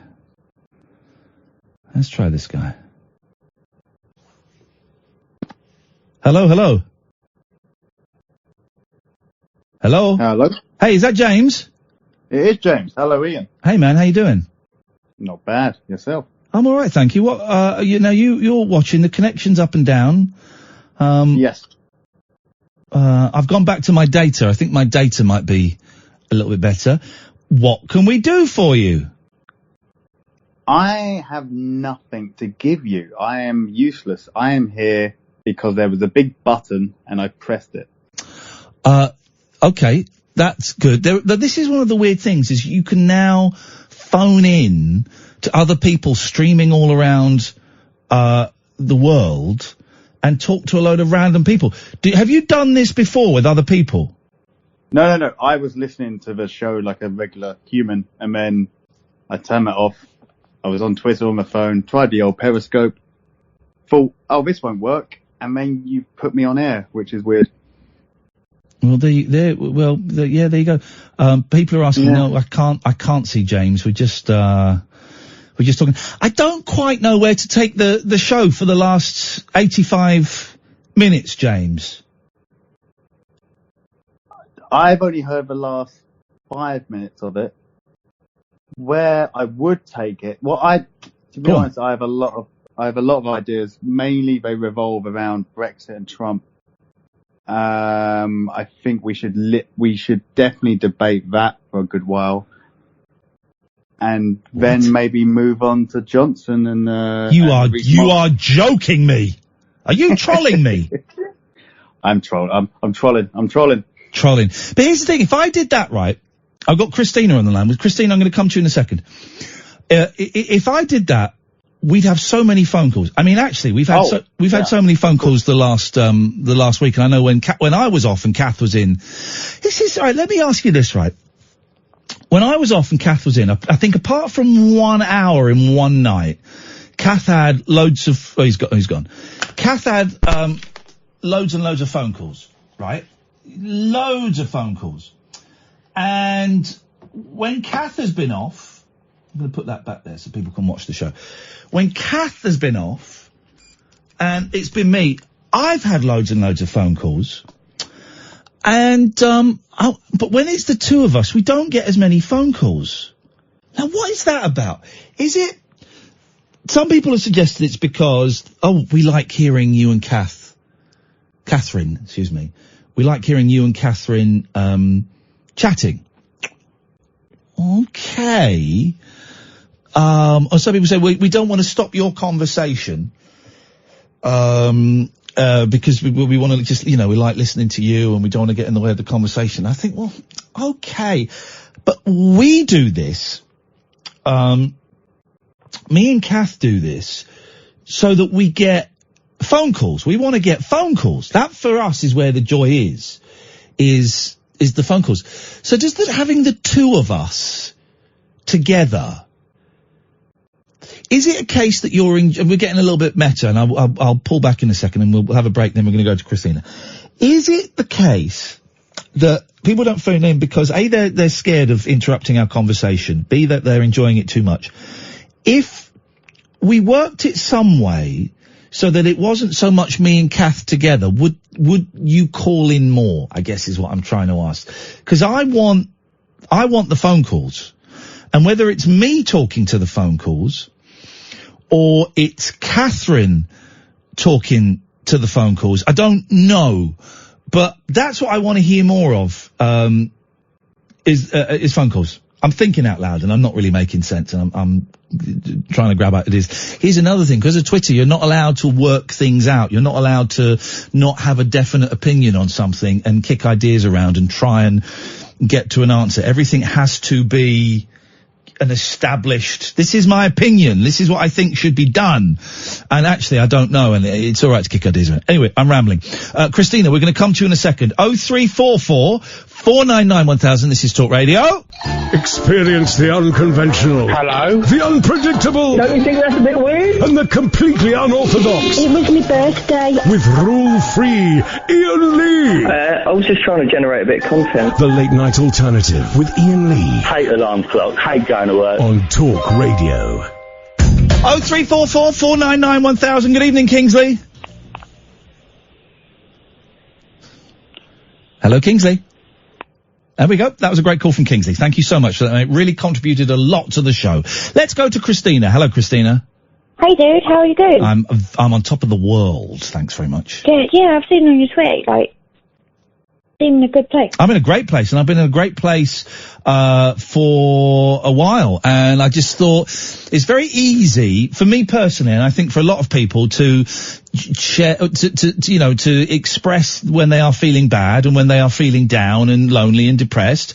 And it's equally, if not more so important, to share when you're feeling good and upbeat and happy and in love and wonderful and stuff. Oh, so, you're in love? Oi. So I thought I'd put that out today, and just because I know a lot of people have followed my journey, and I thought I'd say I'm in an all right place, and I may not be there tomorrow, but odds are I will be there tomorrow, and things can get better. Yeah, wicked awesome. I've just called up because you said, like, the calls have been a bit dark. Very dark vibe tonight, Christina. Yeah, I know. I kind of cut myself off from a lot of people. I reconnected with someone earlier. Yeah. And I mentioned about me calling you up. And they said, how do you have the guts to just call up a radio station and talk to someone like you? Yeah. And it brought back a lot of memories. My little sister used to wait on the phone to speak to Dr. Fox. Yeah, Capital Radio. Fox, yeah, of course, yeah, Dr. Fox, yeah. So bless her, for 7 weeks, my sister used to sit on the phone, on hold, and no one would ever answer. Yeah. Bless her. She went for a wee one day. She went, Christina, hold the phone for me. Oh, yeah. And I got through. So she never got through? No! She wanted Biggie Smalls, and I wanted Spice Girls. We all want Biggie Smalls. And another thing, I thought, I spoke to you about my mum before. Well, hang on a minute, Christine. We'll get to your mum in a second. So what? So your sister then came back from the lab, and you went, you're never going to guess what? I've just spoke to Dr. Fox, and I've been on the radio. What did she say? No. She came out, and I went, no, I'm on the radio now. Oi! And is that where it started for you, this weird thing? Because this isn't a dig at you or any of the callers. It's a weird thing to phone a radio station up. It is. I mean, I'm going to have to tell my psychologist about this. It's a strange thing to do, and it is. A lot of people are too scared to phone up. Like, I get texts and tweets all the time saying, I wish I had the guts to phone you up, but I'm glad people do. But do you remember how I first thought it was? You played that really good tune that. Oh, what tune was it? It was by a Japanese girl band or something. Oh. I had a caller who said, "Why are you playing this rubbish music?" And you said, Pitscott 5, yeah. If I reach out to one person, yeah, and I tweeted you, I went, well, you've done your job. The job is done. Pizzicato 5, work there. Magic again. Yeah. But the other thing, my mum used to call into Lorraine Kelly's show. Oh, no, she was on Talk Radio, wasn't she? Like 25 years ago or something. What, Lorraine Kelly? Wasn't she? Was that what, the TV show? Yeah, like GMTV. Yeah, but that's pre-recorded, isn't it? Pre-recorded. No. I was late for school one day. Yeah. Chris Terrett, do you remember the bong? Yeah. Yeah, my mum used to call up for that all the time as well. Okay. You know, it used to be £1, 200 grand. All right, let's do it. All right, let's do it. Right, let's do it. All right. No, hang on, but there's no money involved. No, no, right. £1. £8. No, hang on, we need to make it tenser. Hang on, let's make it tense. Yeah. Hang on a second. Go on, put some little, music on. Here we go. Tension. Here we go. This is going to be great. No, but I've not called you up for money, have I? Well, you're not going to get any money, so luckily. I know. No, I was trying to tell you my story. Yeah, you're going to tell me a story in a minute. I'm going to do this. We're going to see how much you could win if here we go. Right. We're gonna do this, right? Right, here we go. Now I'm gonna hold up to the people. I've got my little on the go. Okay, I'm going to hold up to the periscopers what you could win. Right? This is the amount. This is that's what is up for grabs here. Right? Okay, you ready? Here we go. Yep. All right. £1, £8, £50, £150, £151, £225. I'll take it. Taking it? Yeah. Mate, okay, well let's play on. I'm holding up the figure. You on for 200 and what was it, £25? Yeah. This is what it would have gone up to. Here we go. £500. £1,002. £25,000. It was going to go up to £25,000. I know, Ian, that's my whole point. When my mum called up, I told her to get the 20 grand. Yeah. She's like, no, it's fine. It went £5, then it bombed off about £2. Oh, well, there you go, you see. You don't know how to play that game. No, I told her, but then she went on Lorraine Kelly. Yeah. And she was tied in with someone else. Yeah. And you know you've got them jars with the sweets in. Yeah. And you got to guess how many sweets were in the jar. Yeah, guess the sweet jars, yes. Yeah, bless her. She went to TV and started counting what she could see. Oh, God. So I went, no, Mum, that must be about 400 sweets in there. Right. She went, no, there's about 30. And the other guy obviously went, well, she did. 500. She just counted the sweets at the front. She didn't think of the sweets behind it. Yes, no. Flippin' heck, man. No, man. Well, you know, like she was a hoarder woman and whatever, but yeah, no, I was late for school and I went... Oh, I've missed off a zero. Sorry, I was showing them £25. I missed off a zero. Sorry, guys. 25,000. I do apologise. Okay, go on. So, right. So now the point of your call is... just about calling into radio shows. My sister was on, well, she didn't get through to Dr. Fox. Yeah. My mum's been on Chris Tarrant and Lorraine Kelly. Yeah. And no one knows I do this. Does no one know it? Do you not tell anybody? Yeah, I do, but no one kind of cares. No one cares. None of my family know I do this either. They don't. So. Oh man, when you went in the jungle, I was like, he's the winner. Yeah, man. I followed you for the year, I know. I should have won that, man. Yeah. I should have totally won that. Yeah. But yeah, you're wicked awesome, and yeah, I mentioned that's what I mean. I met up with someone earlier, and I said I'll call in, and they were like, "What? How do you have the confidence to call in?" It's like, not confident, just like you said, it's like not. I'll tell you what. Here we go, right? Because after this, we're going to take calls straight to air from for the last hour, right? And we've got people who are listening and people who are on watching and listening and texting me and tweeting me, saying, "I'd like to call in, but I haven't got the confidence." Christina, this is your time to give them the pep talk, the encouragement, the advice that they will need to pick up the phone after midnight and call me. Away you go. Right, guys, everyone listening, just do it. Like, win, lose or draw, what you got to lose. Like, just give me a call. It's fun. No one cares. Like, life's too short. If you want to have a chat. It's fun. If he's mean, he's mean. If he's nice, he's nice. Christina, you're a good human being. Thank you very much. It looks like your pep talk has worked. Let's go to line 2. Hello, line 2. Hello. Hello, you're on the air. Hello, it's Dazza. Dagger? Dazza. Dazza. D-A-Z-Z-A. Dazza. Hello, Dazza. Yeah, how you doing? I'm alright, thanks, mate. What you got for us? Yeah, no, that fella, George, the old fella you was talking to. Yes. He used to ring LBC. Yeah, he did. Got banned. So this bit of talkback on the radio, it's doing me ears in. Have you got the radio on? No, I haven't. I can hear it in the phone. It's the crappy phone system that we've got here. I'm very, very sorry. I hope you can work through it. That's all right. No, anyway, so he used to ring LBC. Clive Ball. He's a regular.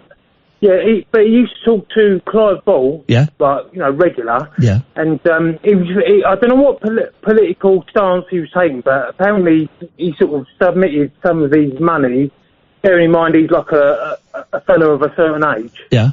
And he sort of submitted his pension or whatever it was to it, and Clive used to say, "Are you sure you should be doing this?" And he'd be going, "Yeah, no, that's fine. I'm happy with this and all that."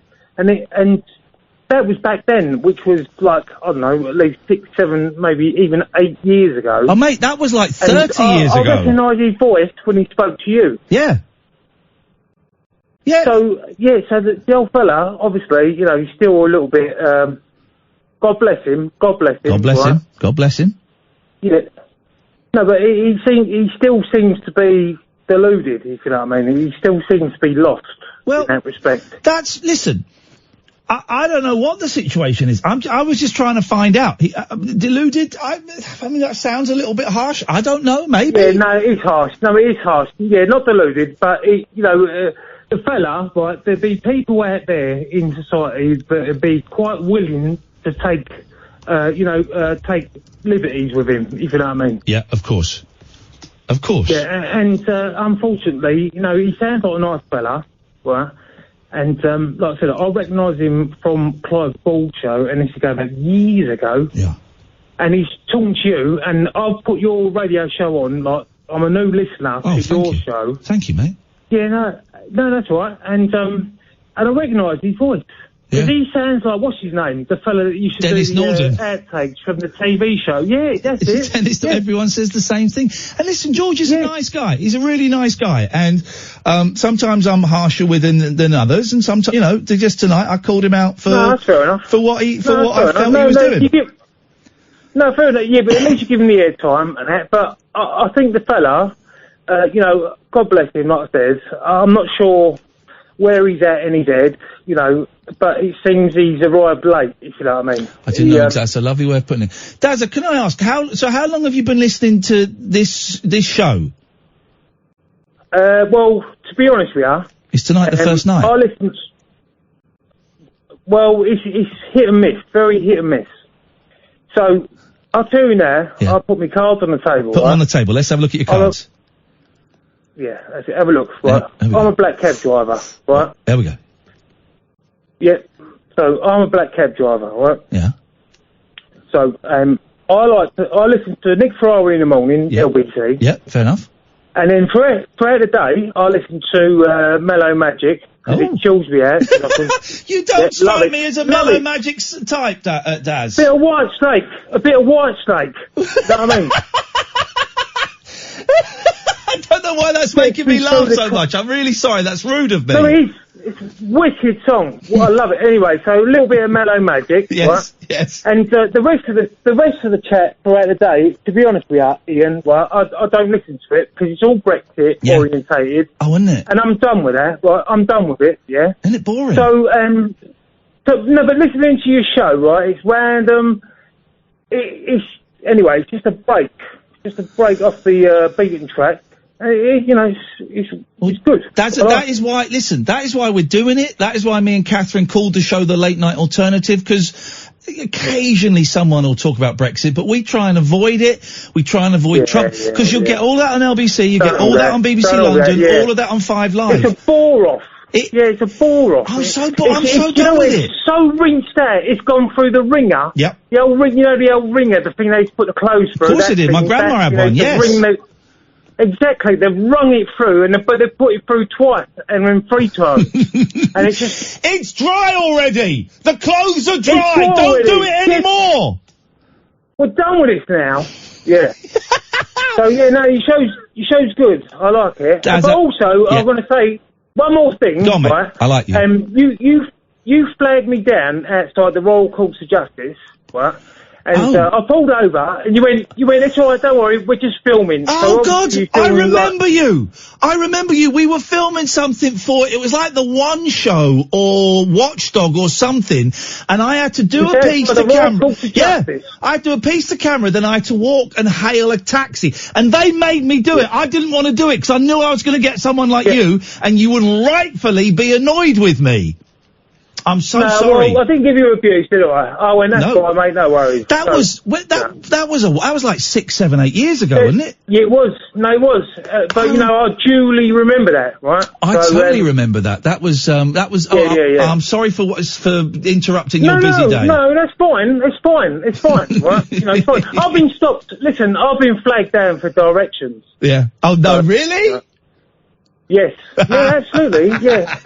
I picked a person up, Ian, right? A fella. I picked a fellow up. He's going to a job interview. Yes. And he knew the name of the company, but he didn't know the address. And I had to look it up for him and get him there. Right. Honestly. I need a word with you. I've got a lot of respect for black cab drivers, right? But why do I see some of you with sat-navs?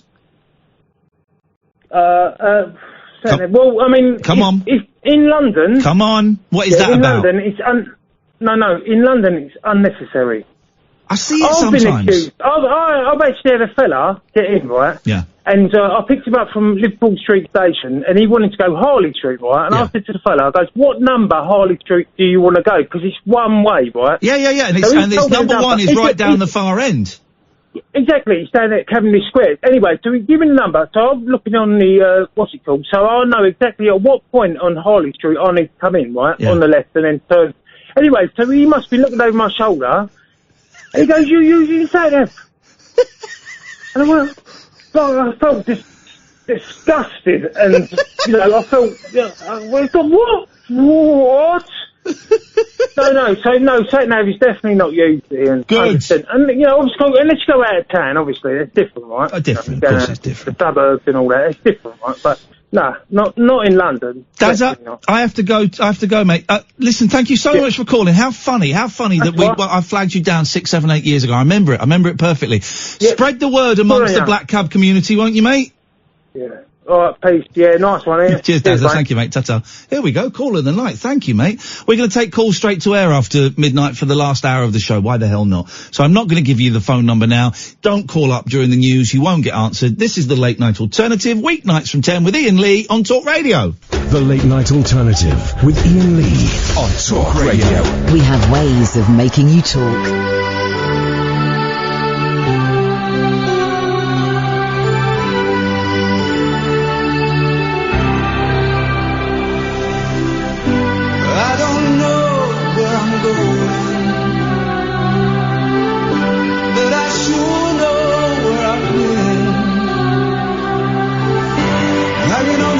And songs of yesterday, and I've made up my mind.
yes!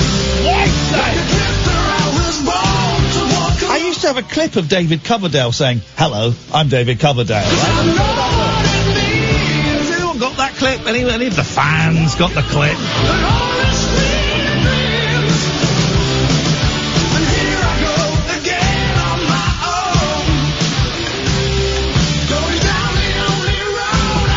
Let's do this. Last hour of the week for me, and I've worked out how to turn the lights off in the studio. Suddenly, I've created a vibe. 0344 499 1000 is the telephone number.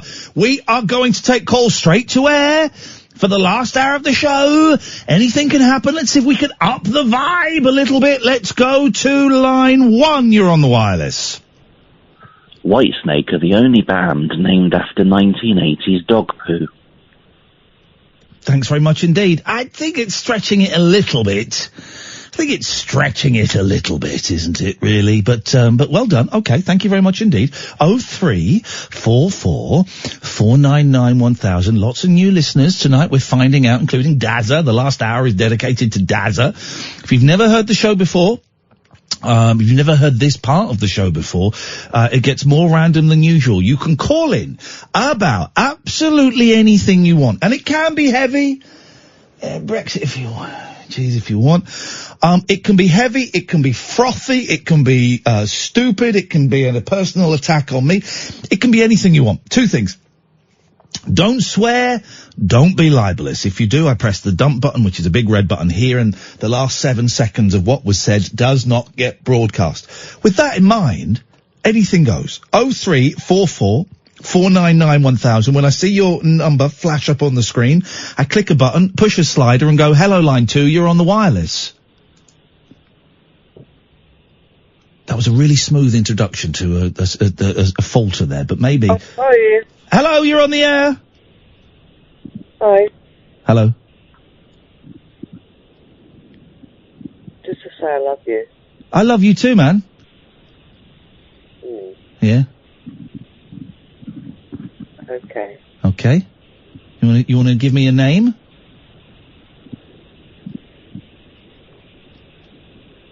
No, that was it. That was all we got.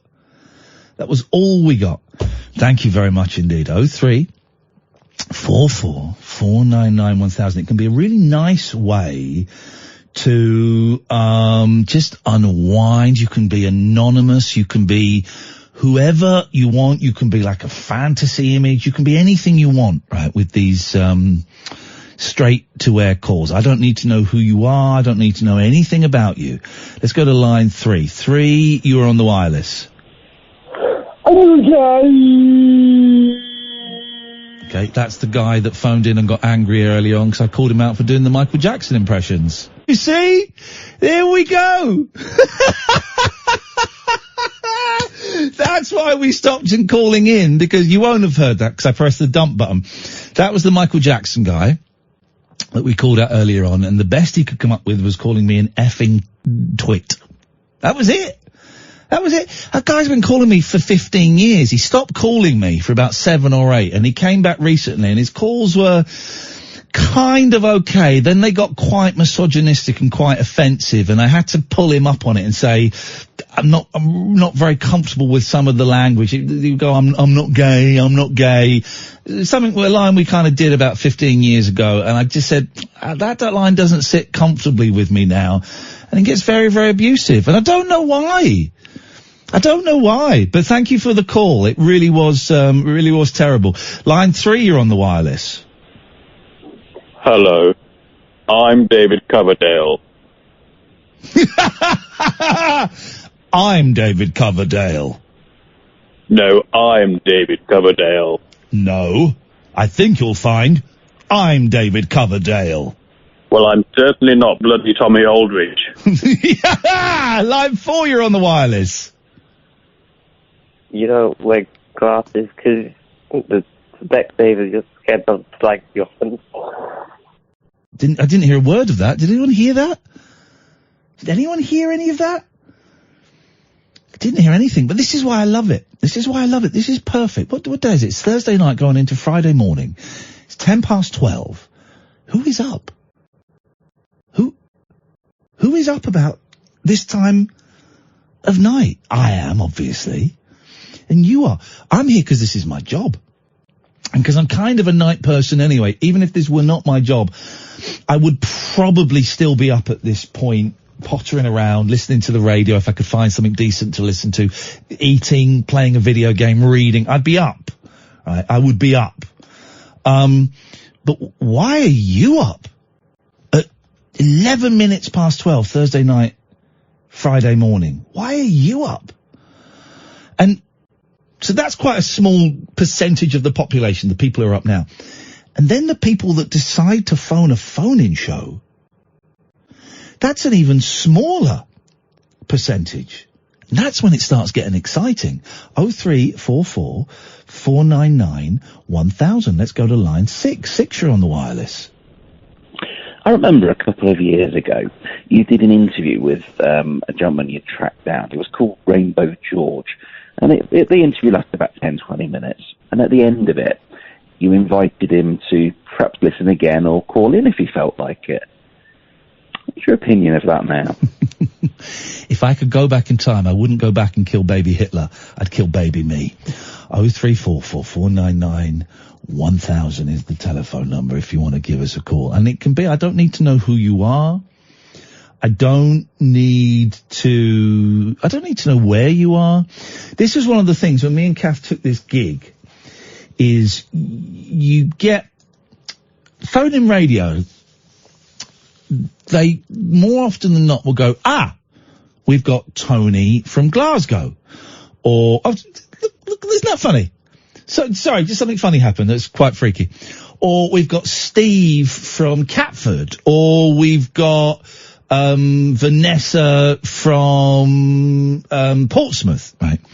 And Katherine and I made a real conscious decision that we weren't going to say where people were calling from because we didn't want to... hang on a second. Let's just go to line 6. Line 6, you're on the wireless.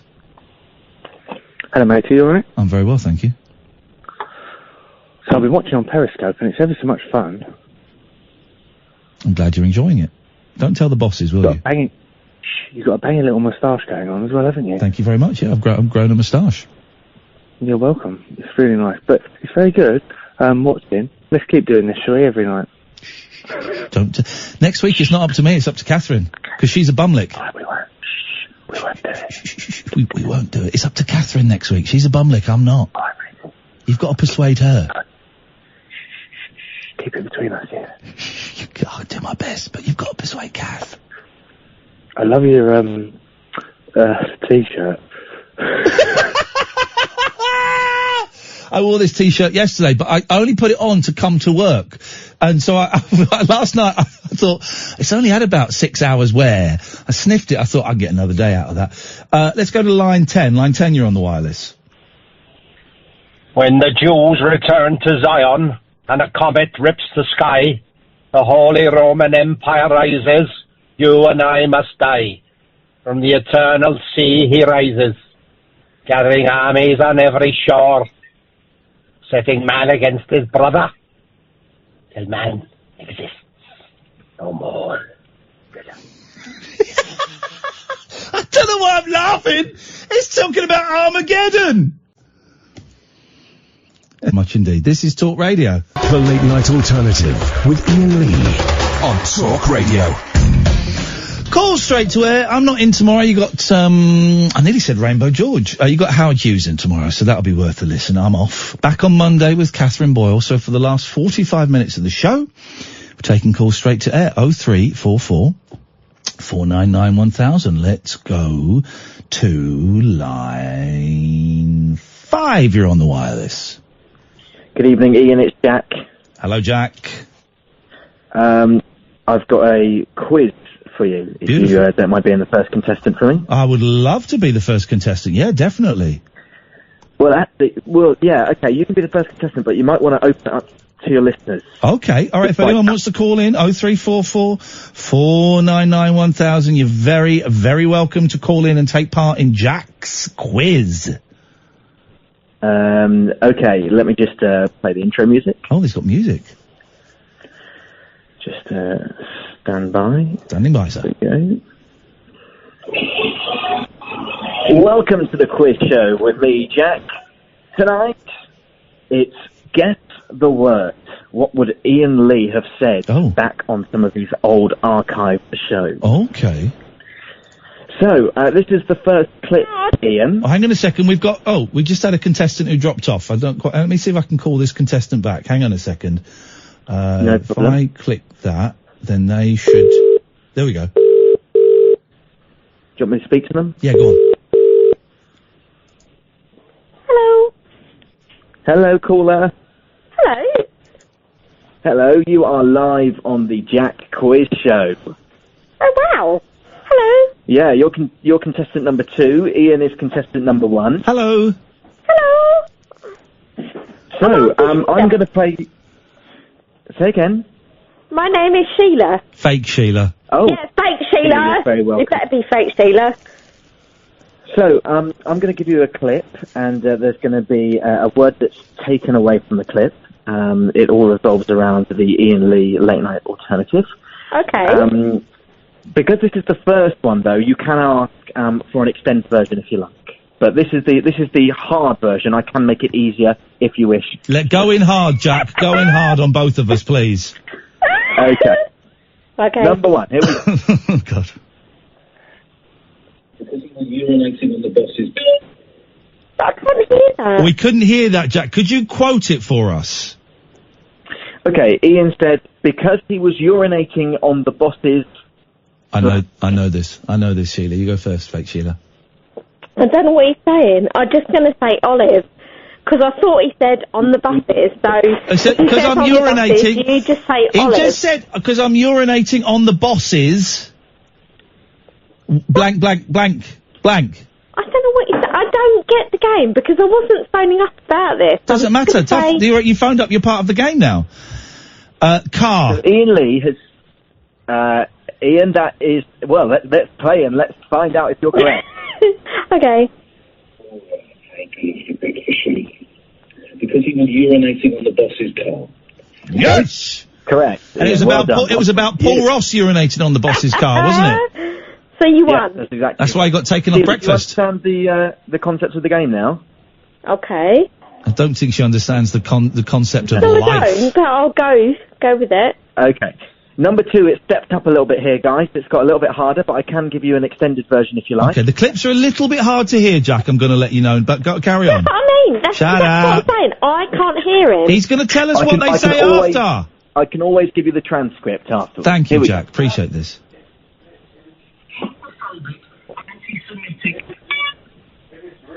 I didn't hear that. He's going to tell... He's going to tell us. Okay. Okay, Iain said, homophobic, anti-Semitic, beep. Boris Johnson? Oh, no. I would say racist. Bollocks. Racist bollocks. Racist bollocks. Oh. Racist bollocks. Let's see what Iain actually said. Anti-Semitic liar. Oh! Liar. Sheila, whoever's in the background, can you tell us to shut up? Tell him. He won't shut up, will he? He's playing a game. He's playing an online game. Well, tell him to be quiet. Richard! What? I'm on air, and they told you specifically to shut your mouth. I've been told to shut my mouth. Yes. Right. These are Iain Lee fans. They're your fans, Rachel's apparently. Iain Lee fans. They love you. So Sheila's talking to Iain. They're playing a computer game, and apparently lots of them love you. But could you shut up, please? Yes. Can you shut up? The lot of you.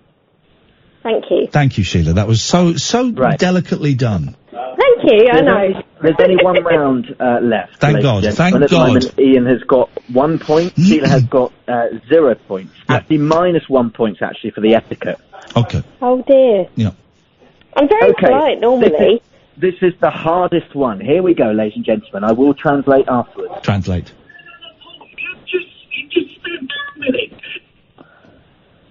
You've just spent beep minutes.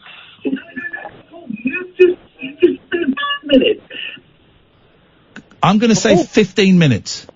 I'd say 9. Really? 11. Okay. I'll give you the little longer clip. You just did 2 minutes, and this is why precision is so important, okay? So Ian is saying 15. I'm going 45. I say 16 now. I'm going 45. Okay, let's see what Ian actually says. No, you just spent 5 minutes, and this is why precision... 5 minutes, gosh. Did I win? No, you got minus points. Ian wins with 1 point. Thank you very much indeed. What a lot of fun that was. Wasn't that fun? I enjoyed that. Let's chill out a little bit though, shall we? Let's get a little bit of a vibe there. Let's go to line 3. You're on the wireless. Yeah, I was gonna say, once I rubbed Vicks on my balls and they went on fire.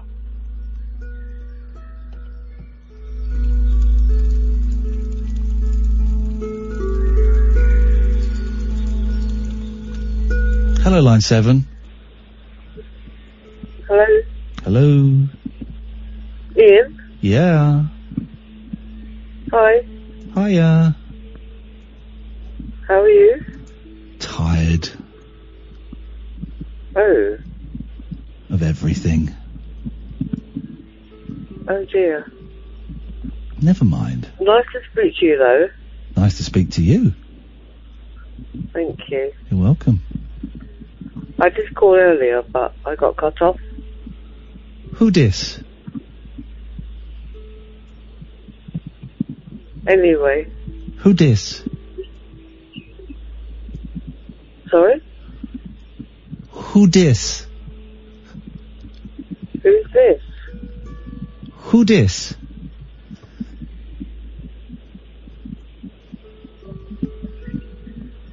Who dis? Ian, what are you saying? Who dis? Who's this? Who dis?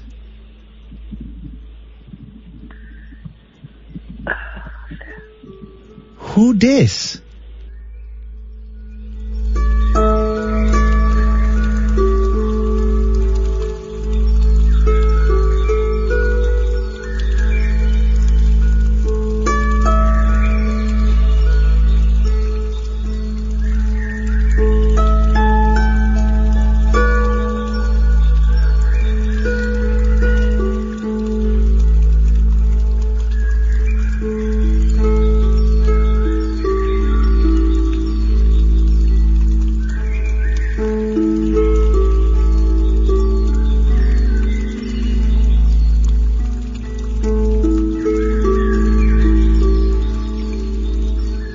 Who dis? 1 minute times 10 cigarettes. How long is it? Pardon?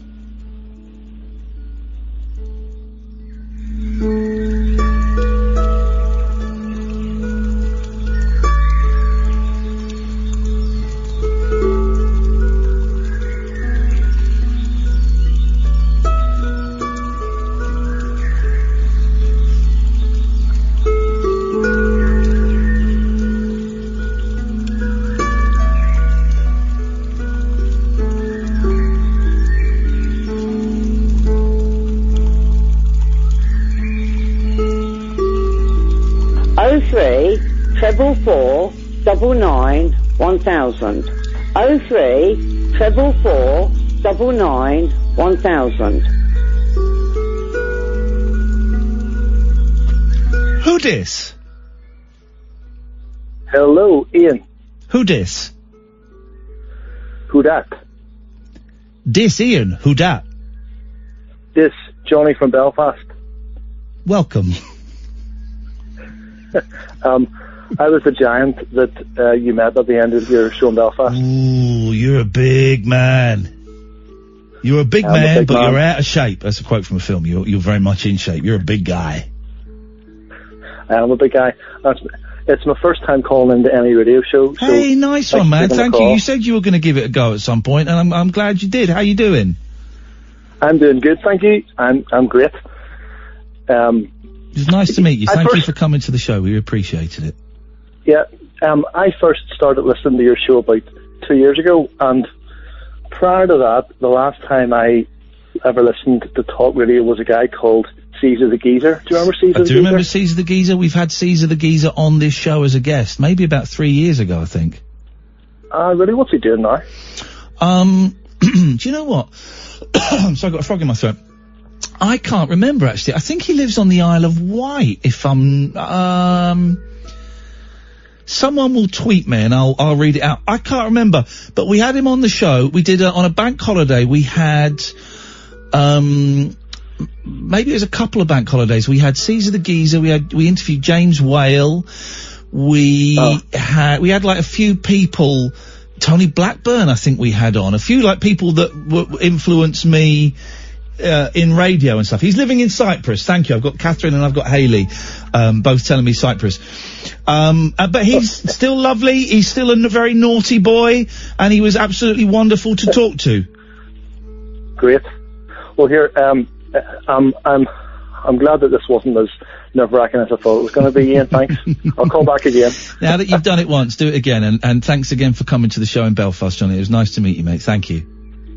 No worries. Have a good weekend. Bye. Take care. Bye-bye. What a nice guy. We met him. We met him on the show where we lost 80 pounds. He was a nice guy. I liked him a lot. I liked everyone that met us there. It was lovely. Hello, line 3. You're on the wireless. Yo, Ian. Yo. It's Arab. No, it's not. It's Arab, bro. You've forgotten how to do the voice. Nah, bruv, it's Arab. I've grown up, innit? Is this really Arab? It's Arab, bruv, yeah. I've got a story to tell you, innit? Okay. Well, basically, yeah, I was, my little brother, yeah, he kicked his ball over a fence, innit? Yeah. Over, like, you know, railings. Yeah, I know railings, yeah. I know railings. I've seen railings, yeah, of course. And this, I climbed over, yeah, and I sat on it. I had to go to hospital, bruv. You sat on the railings? I slipped, yeah, and the railing, luckily it didn't go up, it was just my cheek, but... I would rather it had gone up than through my cheek. If it had gone up, I'd have stood a chance. Well, I've got like a no entry sign there. You're not Arab, but I recognise your voice. Who do you reckon this is then, bruv? If it's not Arab, who is it? I don't know, but you're not Arab, are you? But we've spoken before, right? Yeah. Is this Arab? It's Arab, bruv. Do the other voice you used to do then? This is my voice now, bruv. I've grown up, innit? What other character did you used to do? Just Arab. Oh! Right. So it's not, I'm like Columbo tonight. Right. So it's not Arab because Arab did two other voices. Who is that then? Because this ain't Arab. I'm interested now. Oh, I know who this is! Who is this? This is Bill. No, Ian, it's Rainbow George. What would you like for potty 10 minutes? Line 1, you're on the wireless. Hello, sir. How are you this evening? I'm very, very well, thank you very much.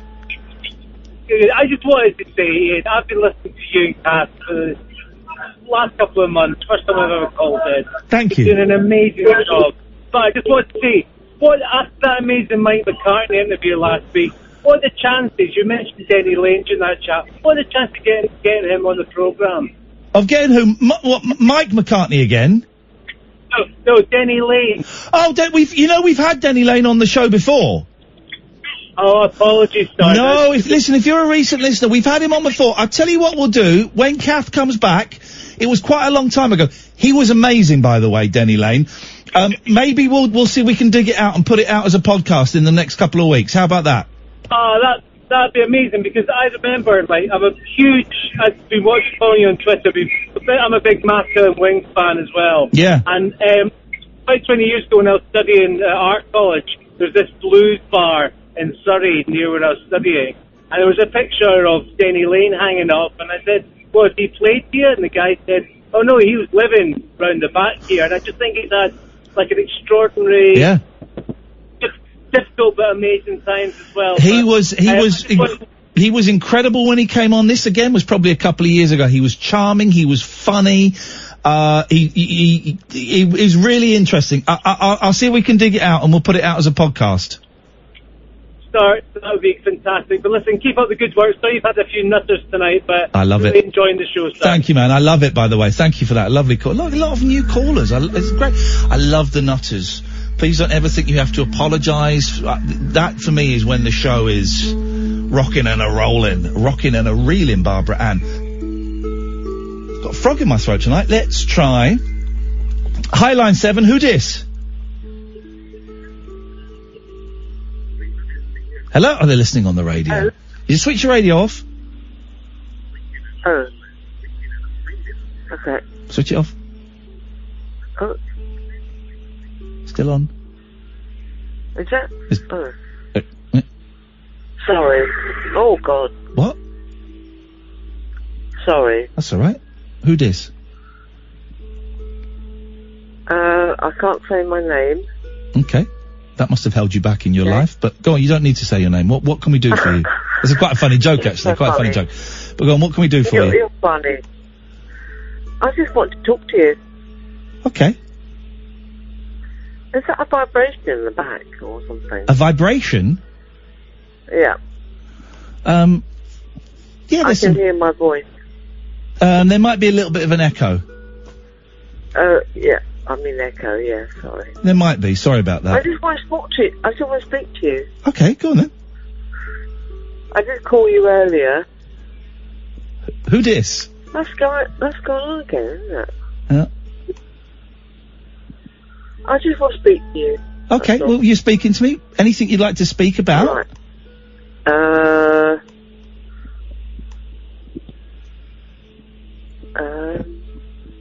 What's going on for you? Why do you want to speak to me? What is happening in your life that you felt the need tonight to pick up the phone and dial me? Okay. I don't know. Is that an echo again?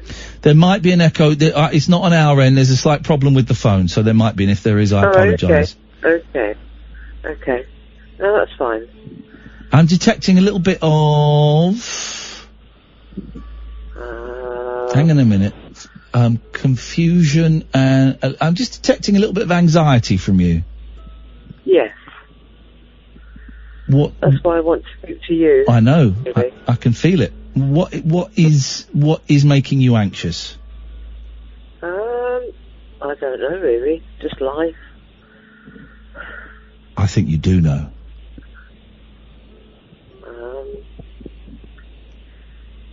No, I don't know. You lonely? My partner just died. So. There we go.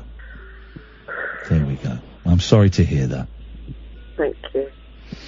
Thank you, Ian. I'm really sorry to hear that. No, that's okay.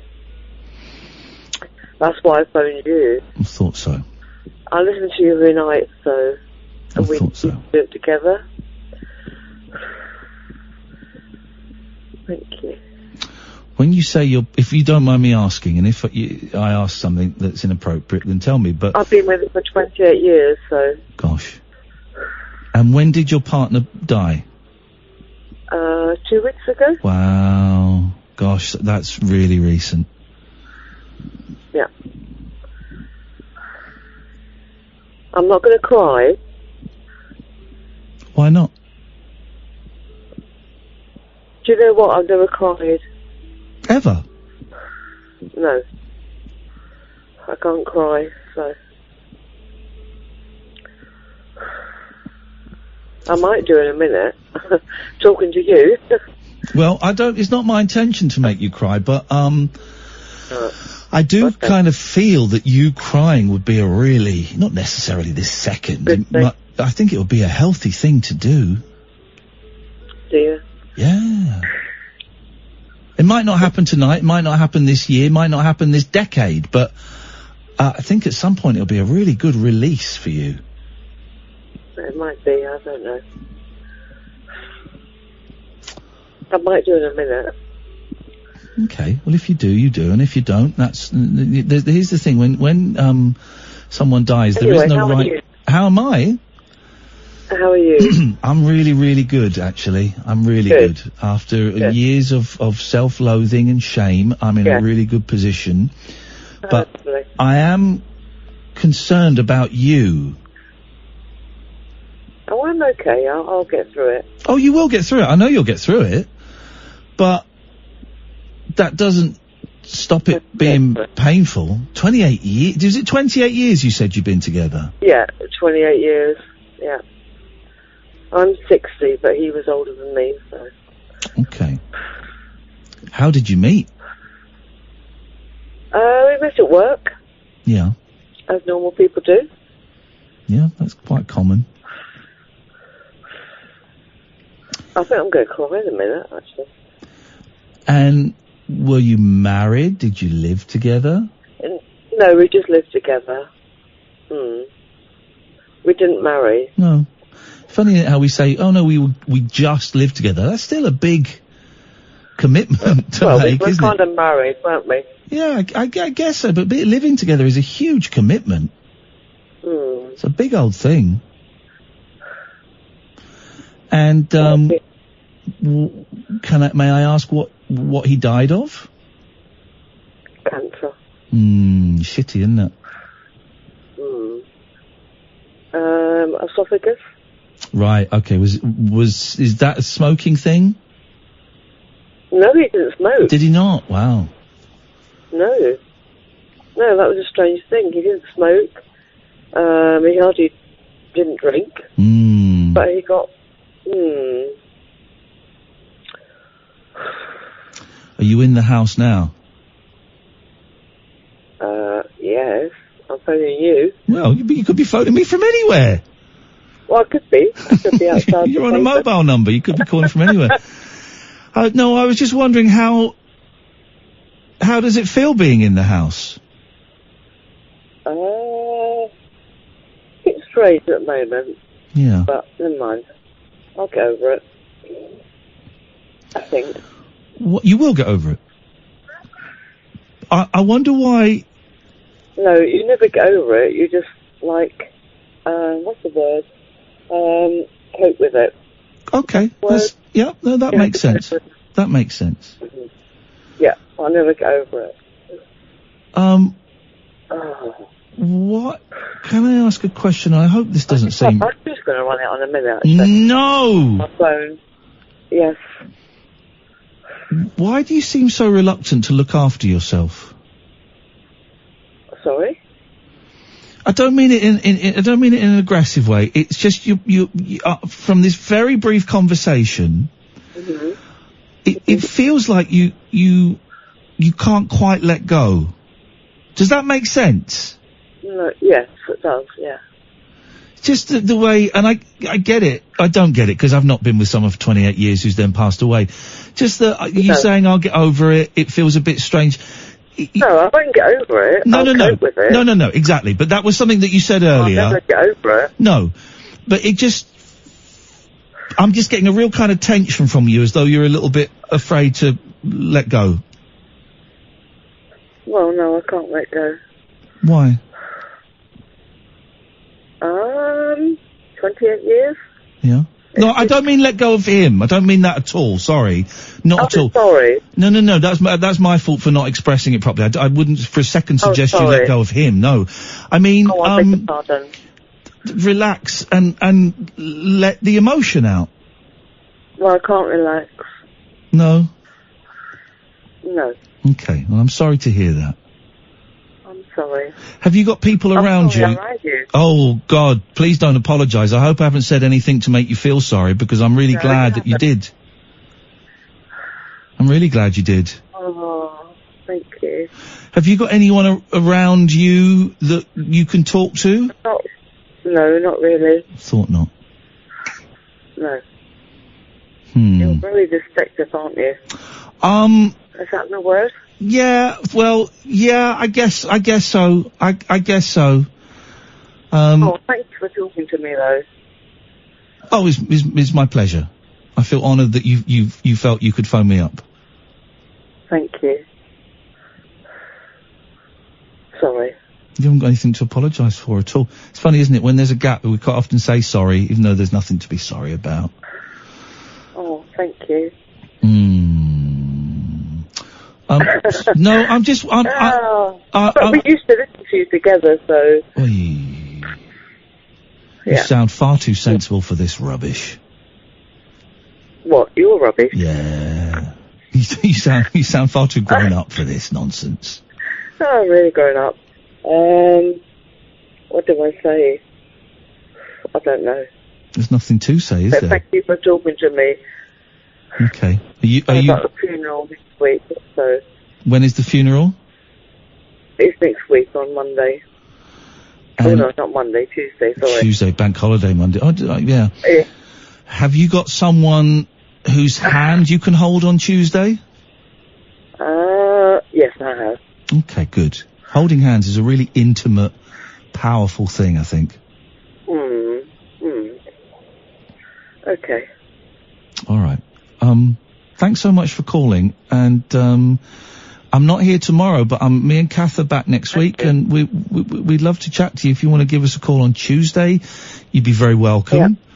Yeah. So you're not in tomorrow? I'm not in tomorrow. Got tomorrow off with my boys, but we're back on Monday. Oh.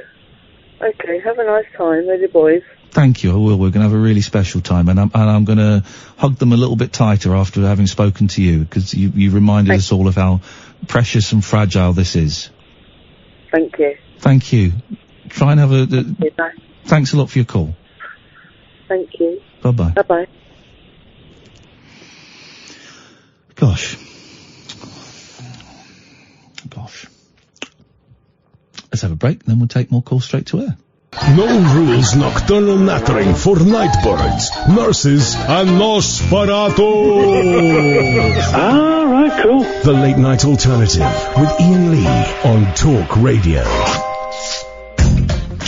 Last 10 minutes or so of the show before Paul Ross comes in. My last show of the week. We'll take calls straight to air. 0344 499 1000. Let's go to line 6. You're on the wireless. Hi, Ian. Hello, line 6. Hi, it's Mark. Just quick thing. I've got the echo as well. Sorry about that. Can we send out another email to the technical people, please? Thank you. Sorry, Mark. With an additional email, is it possible to listen to the broadcast rather than the whole music when I'm on hold, if you know what I mean? That's would make sense, but listen, if we can't even get the phones to work, I think we're going a step too far, but yeah, it would make sense, wouldn't it? 25 million quid. Only 25?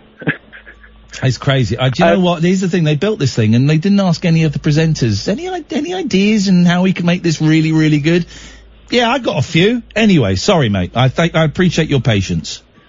So really, my background's design. Oh. And the essential thing is to actually ask the people that are going to use the thing that you're going to... Stop being so bloody obvious. Stop being so bloody obvious. How dare you? But yes, I've listened to radio a lot, and the first time I've ever spoke to you, and I listened to you on a Luton station for a long did you listen to that where me and Kath met? Yeah. Yeah. But going back even further than that, I've been knocking on the door of radio and all that lot, but it's down to who you know. That's the real thing.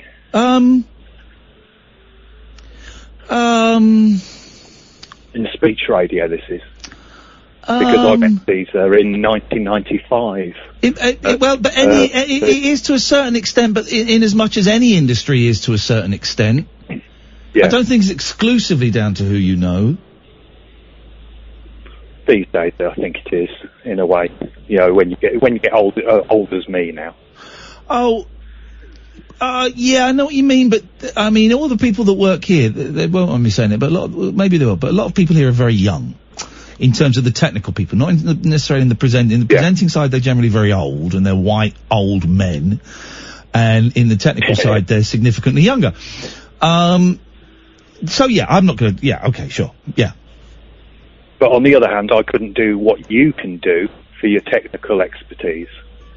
You know what I mean? It's all different styles and this, that, and the other. I don't have any technical expertise, if that's what you... Well, the way you moved different callers and this, that, and the other this week, which is what I was going to say. Okay. Is you were sort of nervous of what you were going to do while you were on your own and all the rest of it. Yeah. It's worked out all right. And I suppose what I was going to say is remember where you are now, in the sense of that feeling that you get in the radio studio. Okay, yeah.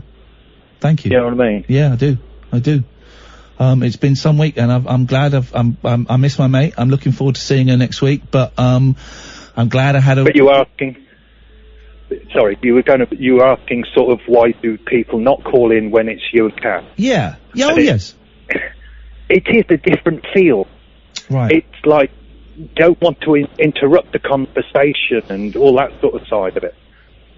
This is my concern. Because I want it to be It's because you've got a close bond. It's because you've got a close bond. It's not a... It's a difficult thing to explain in a way. It's sort of... In a way, it's sort of as if maybe Katherine needs to take a back step, because she broadcast on her own equally as yourself, but in a different context. It's a sort of psychology Yeah, no, I thing mean, of it. but why should it be Katherine that takes a back step? Why should it not be me? Because when she's in the studio with me, I see it as a partnership. What about taking it in turns for the first and second hours, and then go together with the third hour, or maybe your third hour is you doing this? Yeah, I don't. Yeah. Just an idea. No. I know what you're saying, and again, we are living in a world, as I said, where you're not really allowed to have ideas, and people get shot down for having ideas, and and this is one place where we can have ideas and we can talk about them. I have thought before. What I was going to say. Yeah. Sorry, what I was going to say is radio at the moment is going through a transition. Yes, I was listening to the other beach national station when I got a digital radio. What was it about? I'm guessing about 2012. Yeah. And then discovered your station, or rediscovered the station, because I was listening to it in 95-ish. Yeah. And, or before that area. And then things changed there, and people were employed, and Paul Caesar and a couple other people were got rid of. But it just went downhill then. But it's just the sort of, the way the media is at the moment, they are not investigating anything. No. They're not actually, the presenters aren't neutral. You are neutral. It's like Paul Ross's show. That is a brilliant show. Yeah. You know, the bits and pieces they have, it's very... It's a horrible man. Yeah, I know you two have worked together on and off over the years. Hate him. But it worked. It worked as a, type show. It's totally different to yours. And then two shows together make a sort of nice cake. It's a nice 6-hour little run, going from our nonsense to his nonsense. And I say nonsense with respect, But it's just sort of like the one story he had was in the newspapers this week, and he'd actually interviewed the people 6 weeks back. There we go, you see. That's the spec of the media. Yeah, but this show is about, oh look, I can control that. This show is not about investigation, this is just about dicking around. I know, but it's just those two sort of elements of radio.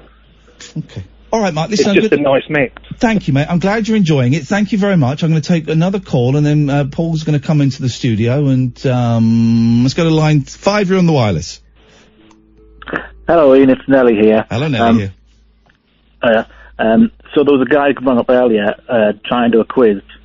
Yes. Pretty poorly. It was a very, very good quiz, I thought. It was not just some idiot saying, I've got 10 things in my head, think of them. Well, this is the thing, because I've got one here.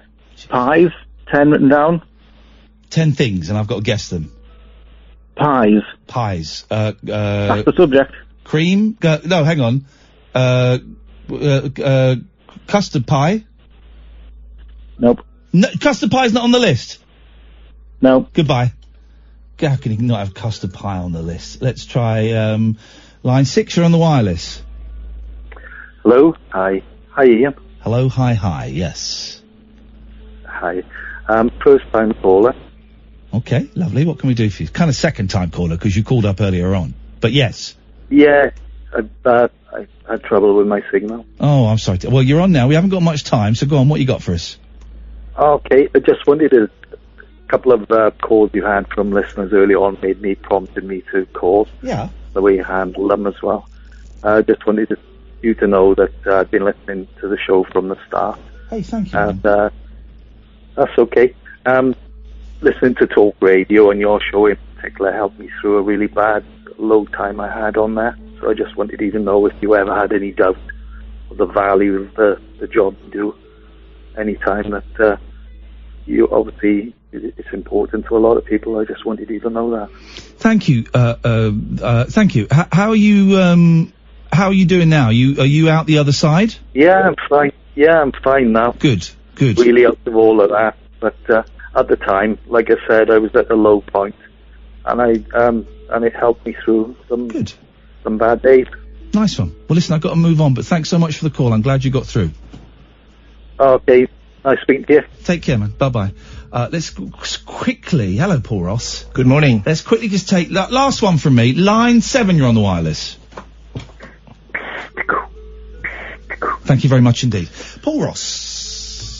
So, we make a good 6-hour sandwich, do we?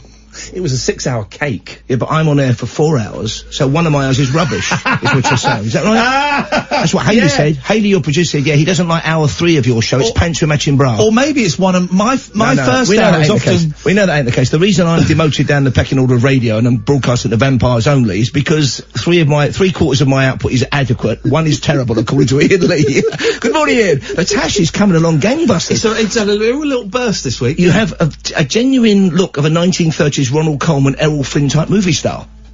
I'm genuinely flattered. Ronald maybe a lanky or stretched out Clark Gable. Lanky Clark Gable. A freaky Clark. You know. Whoa! Clark Gable. The freaky. Clark Gable had a full set of false teeth from a very early age. Really? In the days when in the late 20s he had all his teeth removed. Yeah. In the days when they thought that was the way to go. Yeah. And there's a great story in a book about John Huston. He was directing a film called Magambo in Africa, and Grace Kelly called him rinsing his teeth in the Zambezi River. Oh. But he did say to his critic, he said, hey, look at Loverboy now, with not a tooth in his head. And we all know, of course, what Errol Flynn had a full set of. Yeah. A massive penis. A full set of them. So childish. We haven't got any time. Give us one word of what's coming up, 'cause we've got 10 seconds. Peru and pedal cars. Tonight's show is sponsored by the letter P. That's it, I'm done. I'm back on Bank Holiday Monday. Kath is back, but stay tuned. Paul Ross is coming up next. This is Talk Radio. On DAB, digital radio, online and on mobile. We are Talk Radio.